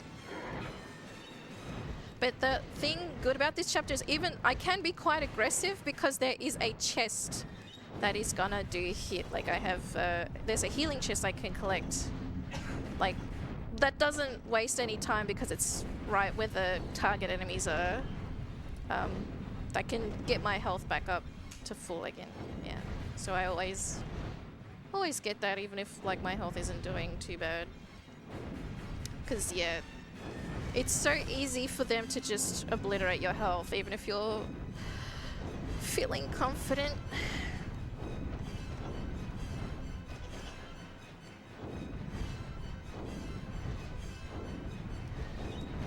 Enemies here. These enemies that are a bit larger in the tankier armor, I need to hit them quite a few times for them to die. Tried to hit them with a stray there, but it didn't quite kill them. There we go. Beasts slouch upon the earth. This is So the chest is just here, hell. and the skeletons are going to be spawning, yeah, just where I am down there at the bottom. Okay. actually gonna use this. Now the thing about killing waves of skeletons one after the other is, yeah, because my magic actually doesn't build up that fast when attacking them. You have to hit them quite a bit before you can get to full magic again. There's one here. I use the block button to change the camera angle, so you might wonder why Kaim just looks kind of funny every now and then when I do this. So that's when he blocks, the camera changes, and that's why I'm doing that. Because otherwise I can't really change the camera that fast effectively. I do the exact same thing in Dynasty Warriors games. It works exactly the same way. Yeah. Also, we do have a $5 donation from Nightshade. It says, "What can this be?" What can this be? Also, we are closing in on that 32,000 donation total for this event. We are very nearly there. Thank you so much, everyone, for your generosity over the course of this week. Good work, everyone.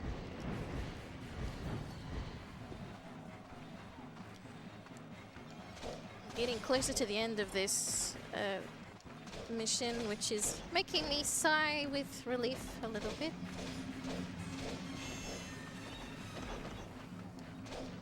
We still have some of these, and then more skeletons. Oh yes, more skeletons. There's always more skeletons.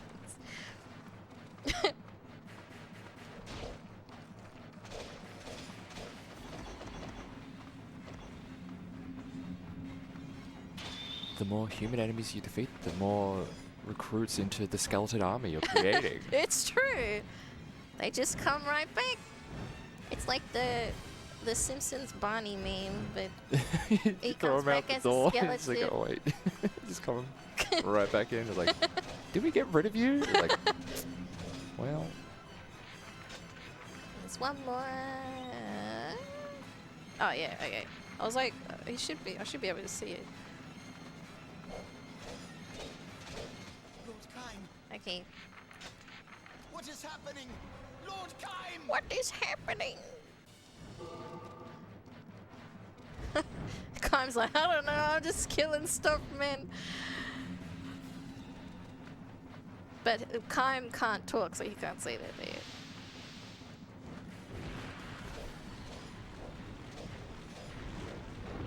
And yeah, the magic is really good for stunning them, because it stuns them from doing their super mean attacks.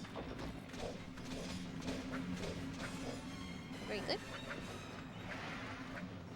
The end of the world. Does it look like this? I think it might look like this. Oh my goodness. he's very dramatic. Yeah. So yeah, A ending, like I said before, it's the only ending where the world doesn't really get, where the world doesn't get destroyed. It's like the only semi-happy ending in the game. And if we have enough time, we can watch like the final cutscene if we have time or not. Yeah. What is that? So the dragon sees something in the sky, so we're gonna go investigate it. I just enjoy that skeleton's just chilling there. When you kill what you need to, they're like, okay. Like, fine, we'll let you go. Okay, next chapter. And yeah, the soundtrack is gonna get even more and more chaotic, yeah, and like very drone. What is that giant shell? Surely it is not the work of man.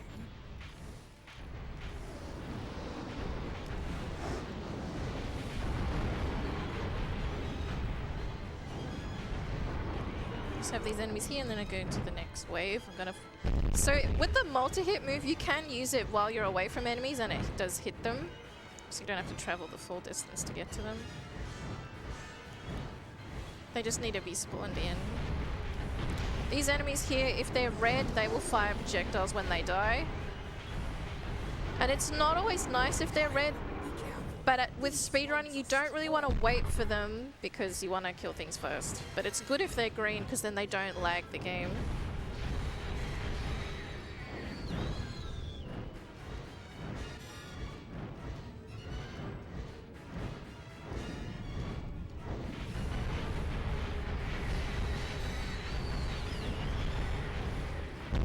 That was very crunchy. Sometimes it's Holy. just... And again. But it's so strong, you want to do it. How high does it fly?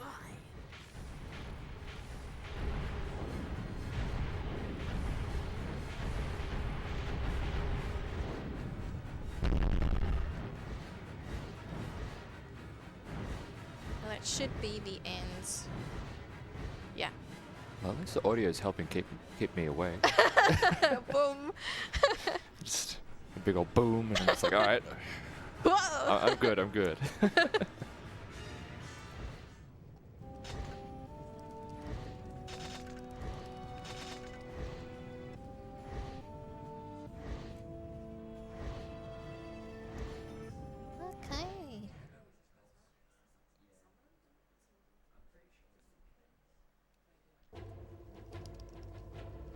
So yeah, the Sky Fortress, which is owned by the Empire, is what Kaim will be infiltrating now.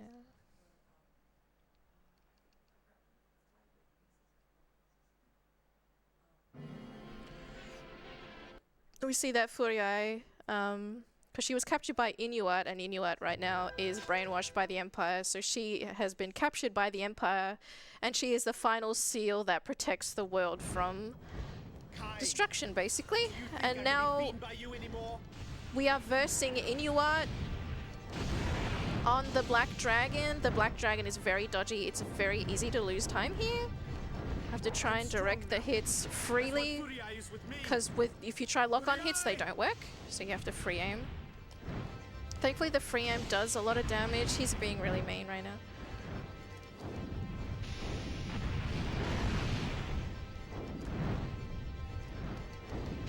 Okay, and then there's one thing that they can do where they stay in the air. My head.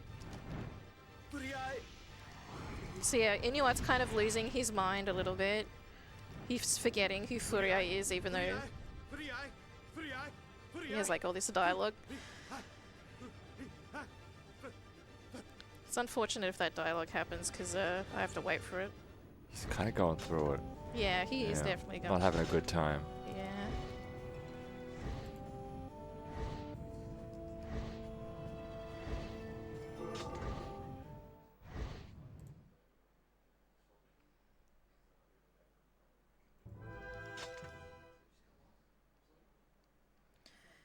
So yeah, we had a battle with Inuit, but that's not the last time that we see him.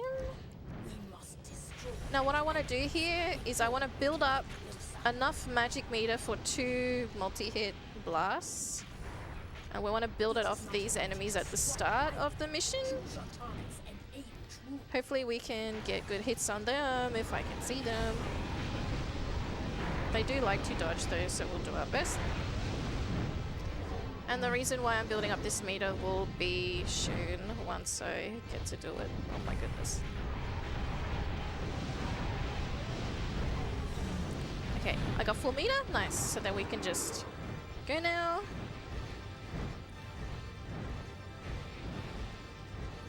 So yeah, we have 2 magic meters now, because as the game progresses, the dragon also levels up as well. And her appearance slightly changes as she gets levels. So we're gonna do this. There are sets of enemies on each side of here. We'll release 2 blasts in the hope of hitting all of them. Yeah. Yeah, we hit all. It also goes through the walls and hits enemies. She is the last seal. Protect it. I can only offer prayers. I am powerless. Please, my goddess, be safe.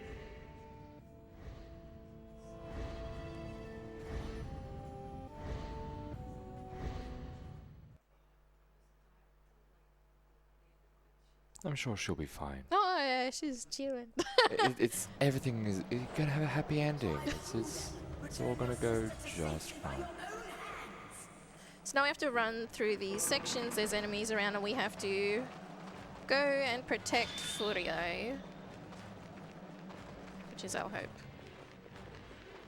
So I want to kite around these enemies and hopefully not get hit by them, but they most likely will hit me because there's just so many of them. We want to try and keep Kaim's movement speed for as long as possible because that's his fastest movement speed to go fast. So sometimes cutting corners and going close to enemies is actually not fast. Going a long way around is actually faster than going near enemies because, yeah, the enemies hit him, he falls over, and then it's very slow. Also, you don't want to lose a lot of health here, but enemies are enemies. They cannot be trusted. Sometimes it pays to go slow to go fast. Yeah. So, like, instead of going straight through there, I go around because there's not really anybody over here, so I can not get pulverized along the way. Sometimes I will do attacks to try and clear the way a bit, but for the most part, you want to try and avoid stuff as much as possible. Some enemies are very rude, though, because they have, yeah, launching attacks and are also very fast. Try and just go around and then avoid them. And now there are some little generator things over here that I have to kill the targets around. I do a running attack and the burst of energy that comes out of the running attack is enough to defeat all the enemies that are around it. So I don't have to go to each side and kill them individually. I can do a shockwave. These mages are being a bit annoying, but we will try our best. So there's 4 of them that I need to do, and then the path opens to go and see where Furio is.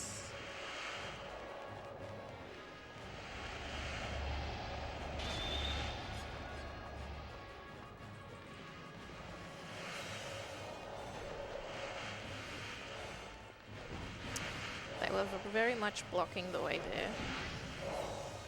I don't think I can get my running attack now. So I can kill them with magic. So a chest with a key in it emerges.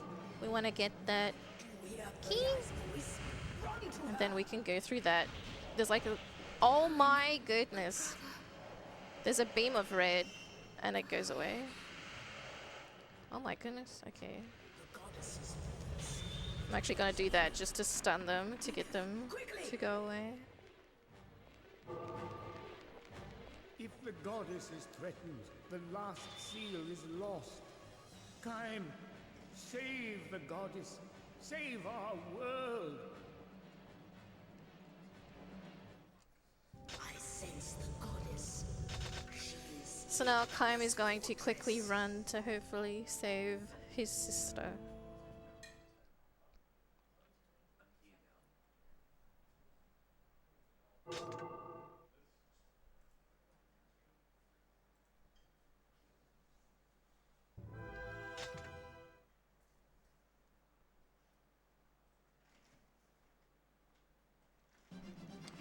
And so we run, quickly run. We must save Furio. Gonna jump over these guys and keep going forward. Ah! Oh my goodness gracious. The archers are in particular quite rude. Oh goodness.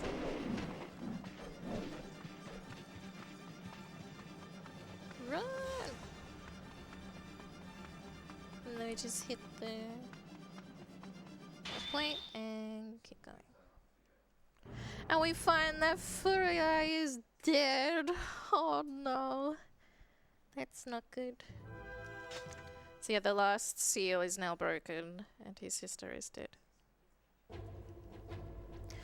And when this happens, Inuat's brainwashing by the Empire goes away and he realizes that she is dead. He realizes what he has done for the sake of power and he very much is heavily grieved, and yeah, there's this cutscene of him,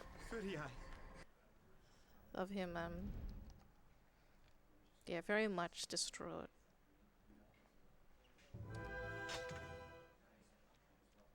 And now we have another battle with him as he plunges more into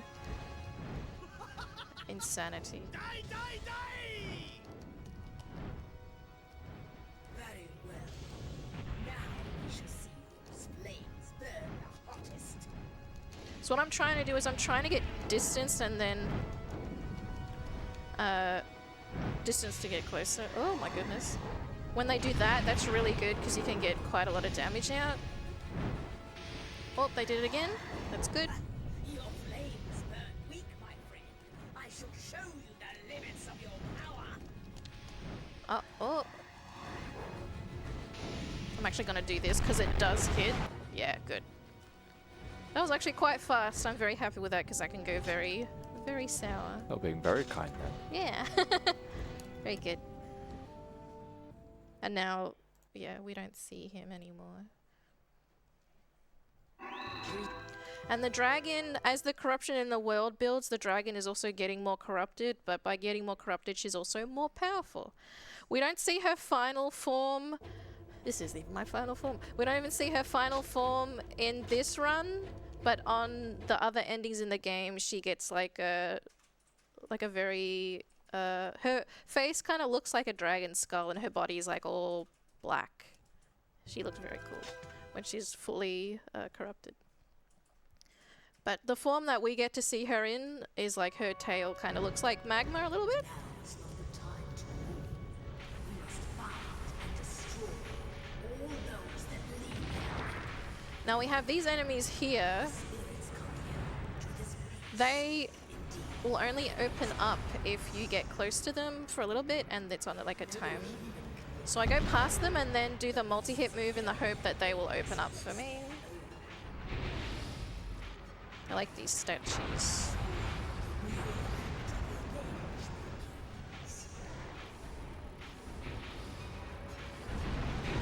It closed again. There we go. There's one more, yeah.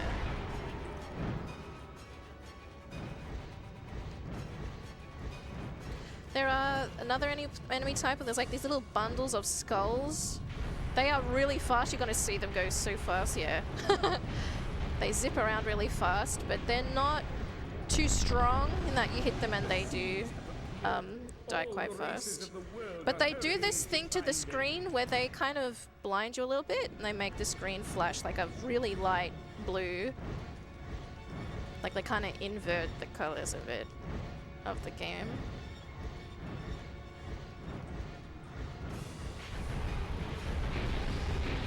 Try and build up some magic meter and then I'm gonna go past all the statues in the hope that they will open up a little bit, which did work a little bit, but the ones down here didn't want to open up.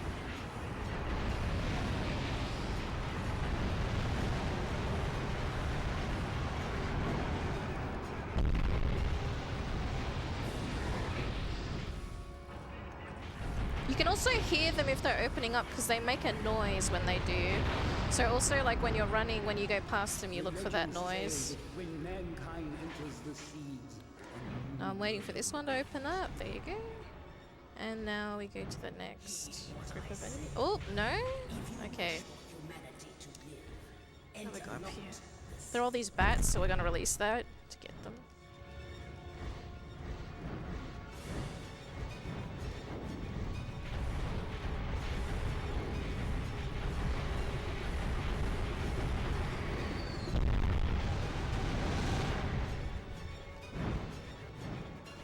There's also a skull that got hit, so you can see him zipping around right now. There's another one down here. They stay like asleep until you hit them and then they're like, "Arr! Run!"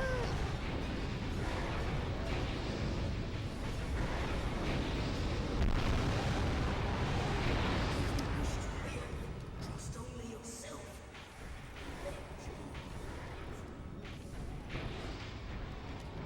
That event which follows the breaking of the seal, which is the end of the world itself. Okay, now that should be it. Oh, no, there's still one left. There we go. And then this building here is the point to be. Nice. We have a $10 donation from Little Crochet. It says, "Hi Gala, it's so nice to see you doing another run at ASM. Less than 3. Oh, hi Crochet. Crochet, good friend. Crochet, very sweet. Thank you. And also, please put this to Australia for FIFA. So that is one of the donation incentives that we have coming up later on in the event. A FIFA one where the donation incentive or the bid war is to choose which team to play as. Currently we have Brazil in the lead. Well, actually, I think with Australia getting that $10, that does put Australia in the lead by $1. Oh, wow. Australia at 130, Brazil at 129. Well, there you go. So this is a boss fight where you're fighting an ancient dragon or worm, which is spelled W-Y-R-M, not like W-O-R-M. Oh, that probably shouldn't have done that, but that's okay. So I want to do direct shots onto the boss. You see the health bar on the left progressively goes down. And then when he gets to a certain threshold, he goes up into a ball. If you leave them alone, they will heal from the enemies that are around them. What senseless creatures we have become. Initially, the dragon didn't want to verse them because the worm is kind of like a holy ancient dragon, but we killed them. And she thanks Kaim for making her so strong.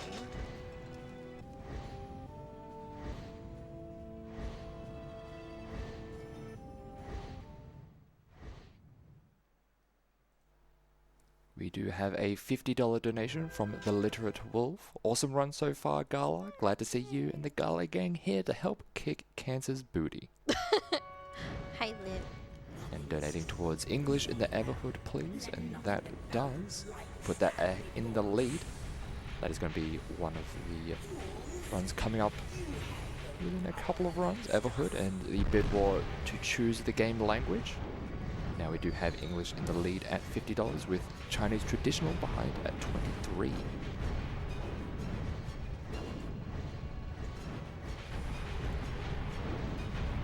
Have some more fridges over there.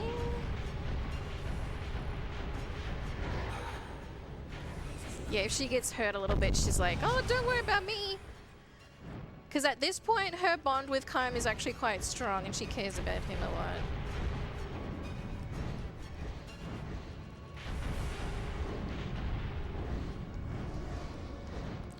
And like in Kaim's personality, he cares about nothing but killing and his dragon. That's the only things he cares about. That's Very how- simple life. Yeah. Simple motivations. So we are so very close to that 32,000 mark, just $3 away. Oh wow, that's very close. That little bit more needed to get to that big number.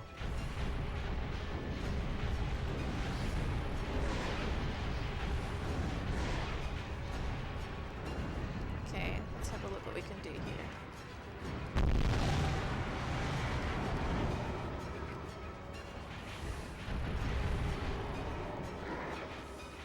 Okay. That. Around. My meter is filled up again, so hopefully we get something with that as well. Almost got all of them. And then, oh, there is one actually above. There they are. They closed up on me. Also, yeah, as the dragon levels up, she can also do a lot more lock-on hits. She can like lock on so many times and like build up hits. Now we have these Reapers. They're quite a menace to verse casually.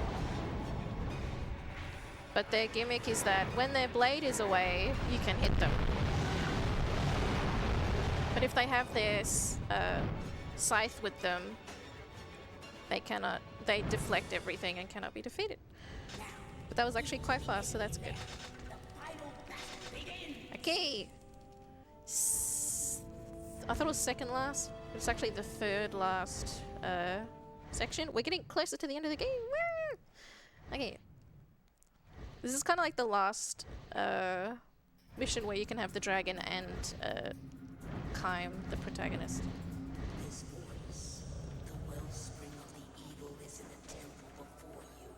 So we have skeletons that you need to defeat to get keys to unlock a door.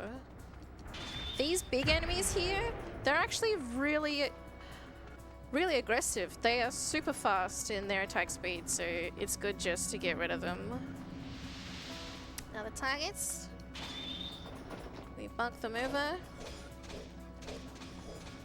build up, use magic, try and put them into the magic to get that extra tick damage. Stun them and then defeat them. And then a chest will appear. And that chest will have a key. And we have to do this a couple of times in the different areas of this map. And one thing that I do here to make movement faster is I actually use the dragon to traverse. Because there are a lot of parts of this area that it doesn't like you using the dragon. It won't let you get on the dragon. But at certain spots it will let you. So you want to make use of that. Ah! And I didn't get the... because I got shut down. But yeah, that's what I try and do. Yep. Because, yeah, the dragon is just much faster movement-wise. Even though I can't use her to defeat things in this area. Even with the skeletons, when you get on the dragon, they go back into the soil. So, they're kind of saying, hey, you can't do that. So, you have to defeat them on the ground.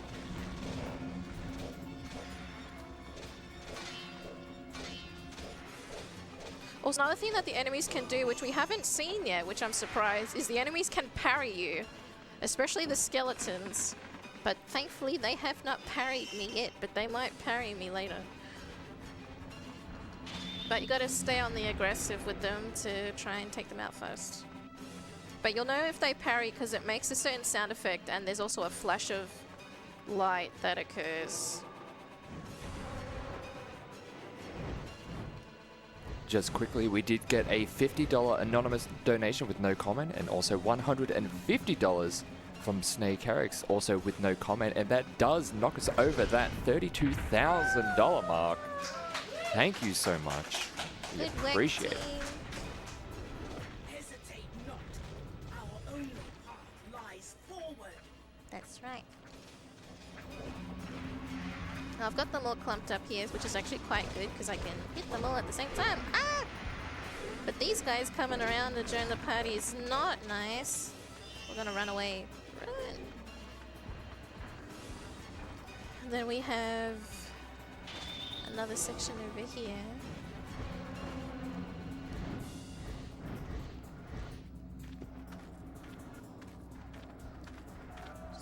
I can do like a quick jump attack to stun them down. There's also a health chest here, which is quite important. Because you want to have full health for the last set of enemies, which is just a big, massive horde of skeletons. Can you get through unharmed? Oh my, okay, I'm gonna get that now. Otherwise, it's not gonna be very good for me. Because the one thing about dying in this game is that you have to restart the whole mission. So, yeah, dying on a speedrun is very bad in general, but it's particularly bad here in this circumstance of this game, yeah. Because it loses a lot of time. You can lose like 10 minutes from dying, so yeah. We will not have that happen, hopefully.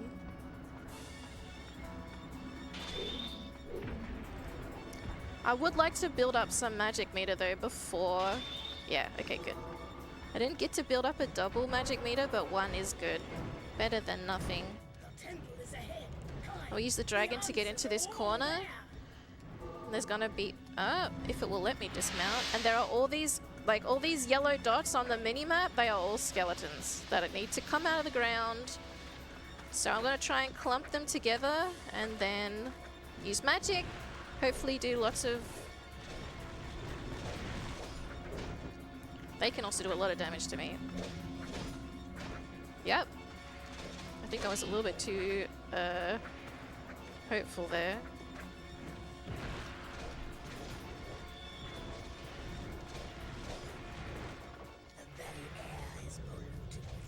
But I do try and get like enough hits to get heals at the same time as being aggressive too. I'm gonna take this a little bit more on the less aggressive side when it comes to spawning them in. A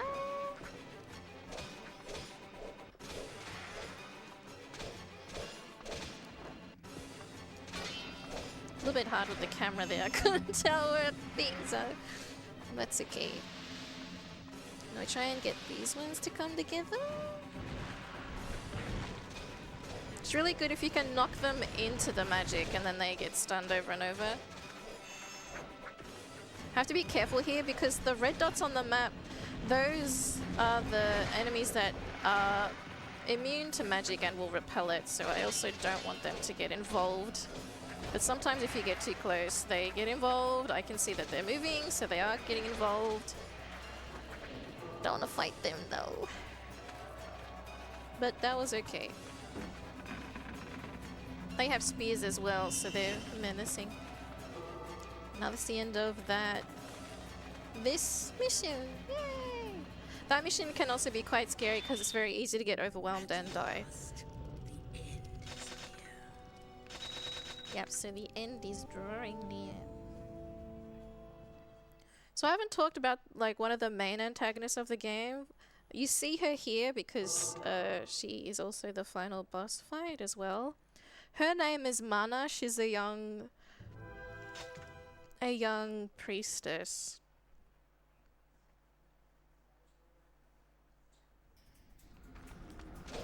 They must not reach the altar. Stop them. So I'm gonna try and build up meter. These guys have a lot of health and also have very long weapons, which are not good for me. Just want to get out of the way and coordinate everything.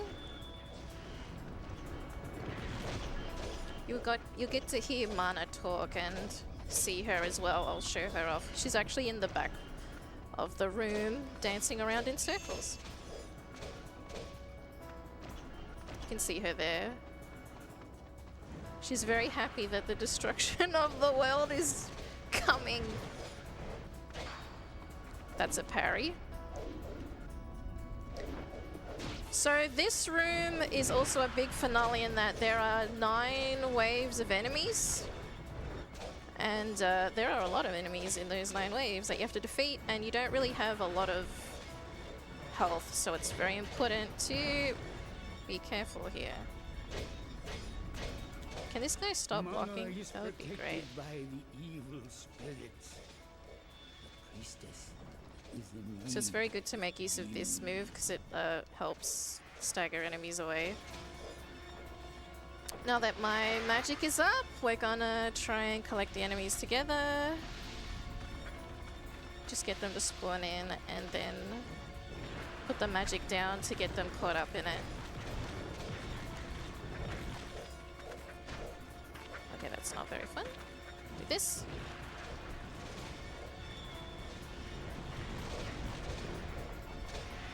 Also makes a very crunchy sound effect when they get caught in the magic.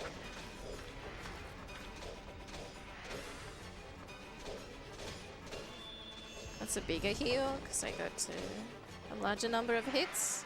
Because yeah, the healing works, the more hits you do, you get 14 hits and then you get like a heal, and then it gets bigger and bigger each time you get more hits in the combo.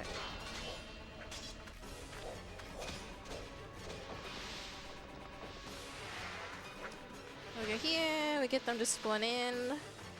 Because yeah, they stay in the ground if you don't go close to them. So I want them to spawn in so then they can follow me and then get damaged by the magic that I put on the floor.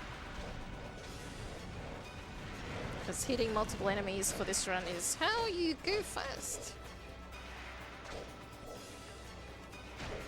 Yeah, that's the move that's really bad with them. So they do like a very fast spear move forward. They did not get caught by any of that magic, which is very sad.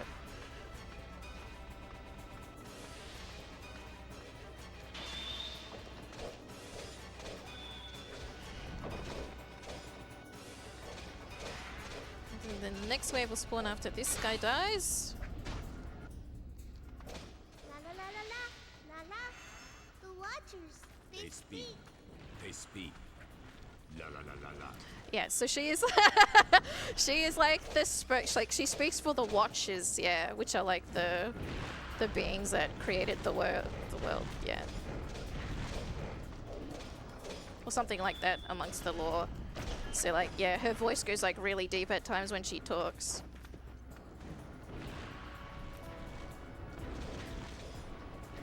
Which is very unnerving because you hear such like a sweet voice and then all of a sudden it just goes so deep. It's like, oh goodness. I know I mentioned it before, but I love early 2000s voice acting. Yeah.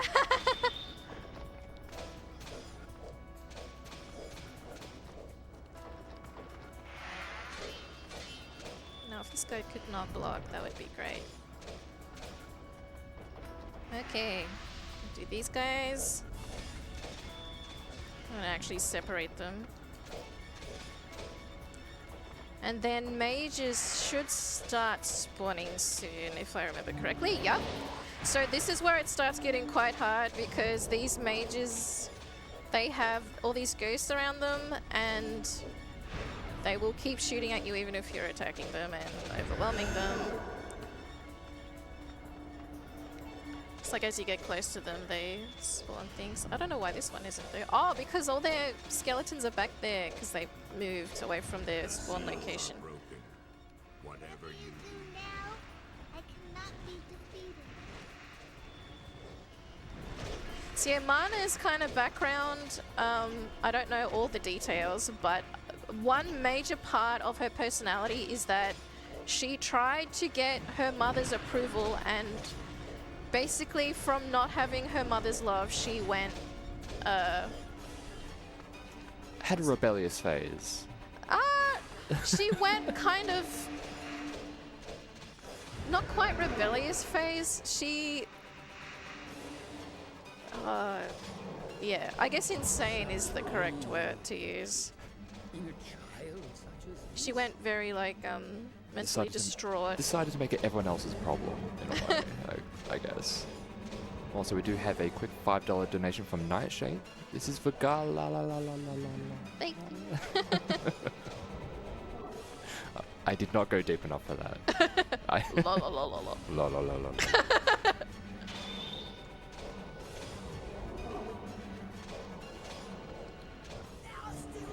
Yep, and there's still more. Now, I'm actually fearing my health a little bit here. Yep, she's like, are you alright? You must be strong. It's actually really interesting she didn't say that until now. So my health has actually been pretty good. But thankfully, they do give you this health chest in the back. I'm gonna try and just focus on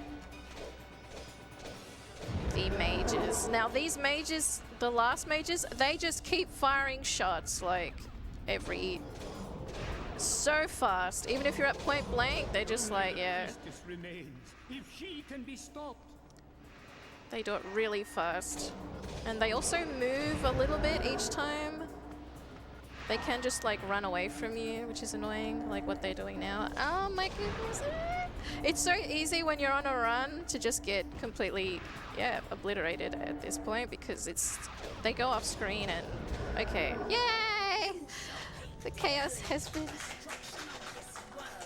So now we have the boss fight with Mana, which is quite short.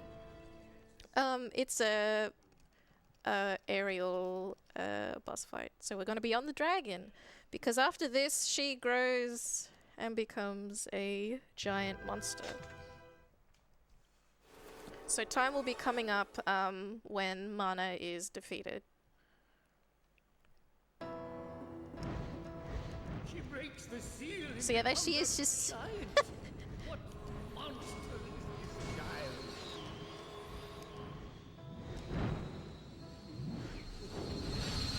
So I try and keep a distance because the fireballs, we want them to hit her chest.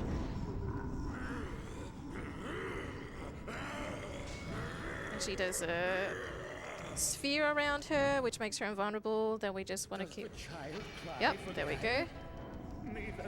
She makes these like circles go around her, but we can avoid them. And even if they do damage us, we just want to keep outputting damage. I go back again to get some distance and then want to keep shooting her. And time will be... time!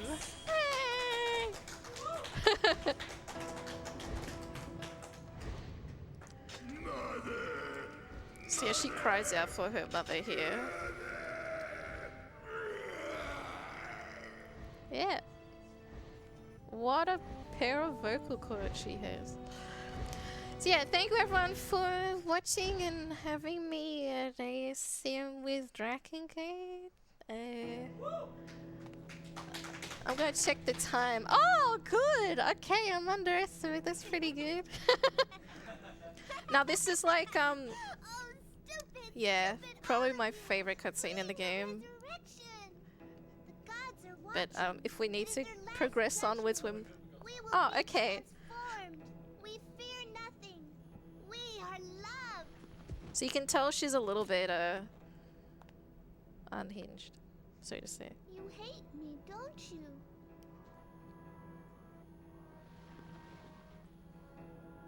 Kill me if you want. Come on, warrior. Kill me. Kill This is me. like one of my favorite Don't hold back. lines too. Whoppity whop. Whoppity whop. I don't mind. I am loved. I am loved, you know. See? Mother has to love me. The gods love me. Which are, yeah, the watches that she was like... Kill me. Kill me. If you don't, I'll do something. If you hate me, then kill me. Kill me. Just one big smash. Just one big smash! Mother, please. Please, I'm gonna die, you see? Or you can do it. I don't mind. Kill me. Kill me. I don't mind. She's not Kill picky. me, please. Time shall never forgive you. You will not die so easily. You will be despised by every soul in this world. And yeah, whenever I do runs, I always watch this scene and then the final cutscene because they're just, yeah, they're really good. No, no, no. You will suffer under the unbearable weight of your So this also leads into Drakengard 2, beyond. where Mana is a character in that game as well. I'm sorry. I won't do it again. Kaim and also the dragon appear in the second game as well, but not as frequently as the other characters. Who shall become the seal? So yeah, because We must find the a new goddess and all the other goddess at seals were once. broken, Let in order us for things not to sacrifice the go seal. even I more am out your of control, they have priest. to I am an decide executioner. for someone to be the seal to protect the world. Kaim, I am tired again. Warm me as you did before. It's so cute. She's like, "Hey, give me a pet." Oh, like yeah, you pet the dragon. Yes, She's like, "Yeah, I feel good now, yeah." I shall be the seal.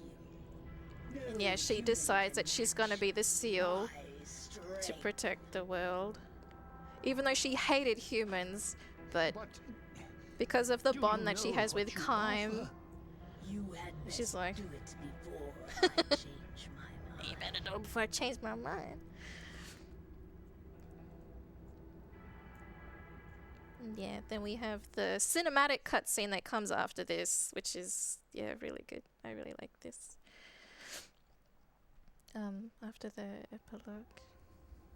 And this is the only ending that has a happy ending. All the others are like the world gets destroyed. So he gives a chant to turn her into the seal that protects the world from getting destroyed.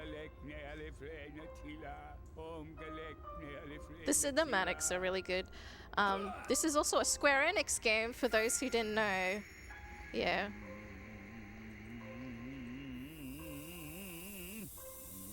And the animations are quite good for, yeah. So they burn into her skin as, yeah.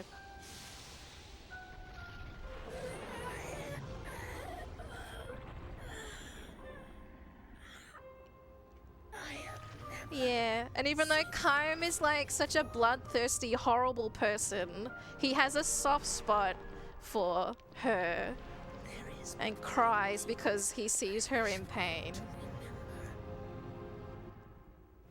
Angelus. My name is And Angelus sounds like Angel, yeah. Because the dragons in this game are like angels, so to say, in the world. to know my name. Yeah. And everybody cries. Why did the dragon girlfriend have to die? Oh my goodness. Yeah. Very sad.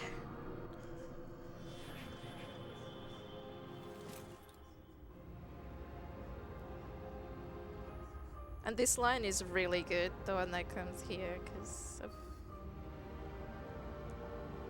Ye gods, is it your will that we should live on? And because of all the other endings, and because of the Watchers being like the creators of the world, when he asks that, it's basically no. It is not the will of the gods that humans live. And that's kind of like, yeah, pretty impactful. Pretty cool, this... Yeah, anyway. And that's the better of the endings? Yeah, this is the better of the endings, yeah. Oh, Lord. So yeah, this game is really unique in a lot of ways. And yeah, it's Drakengard, the anguish of the unsmiling watchers. So A ending is for anguish, yeah. So yeah, thank you for watching. Thanks for letting me share the little ending cutscene. Yeah, look forward to the rest of the marathon and have a great day.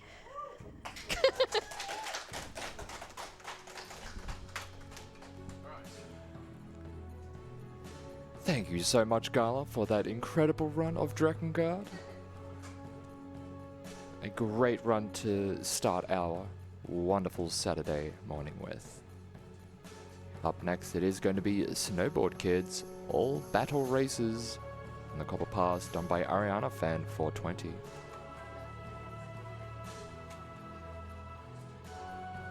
And I do want to give a quick reminder that in this upcoming run, there is a bid war still up for grabs to select the character for the final race of the run. Currently, we do have Linda in the lead at $85, Tommy in second at $69.20, Nancy in third at $50, and then Jam and Slash trailing behind at just $5. And if you would like to put your donation towards some of these incentives, just remember to mention it in the comments section on Tiltify when making your donation.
For those coming in, welcome into ASM 2025, where we are raising money for Game on Cancer.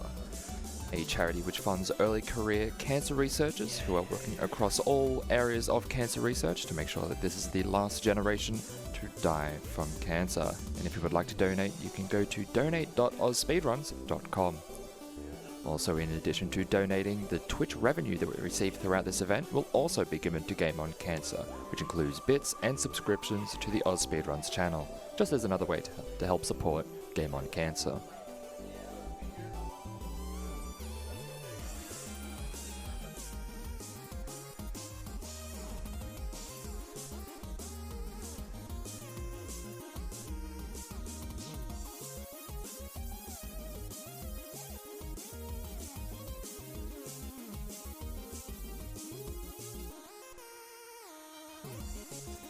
Also, not only do your donations go towards a very, very worthy cause, we do have several prizes to give away for those who donate. For those who donate at least $20 will automatically go into the running to win one of our Steam game bundles. For more information on that and also some of the other prizes up for grabs, head on over to prizes.ausspeedruns.com.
Alrighty, welcome on in everyone to ASM 2025, where we are ready for our next run. It is going to be Snowboard Kids, done by Ariana Fan 420. Take it away.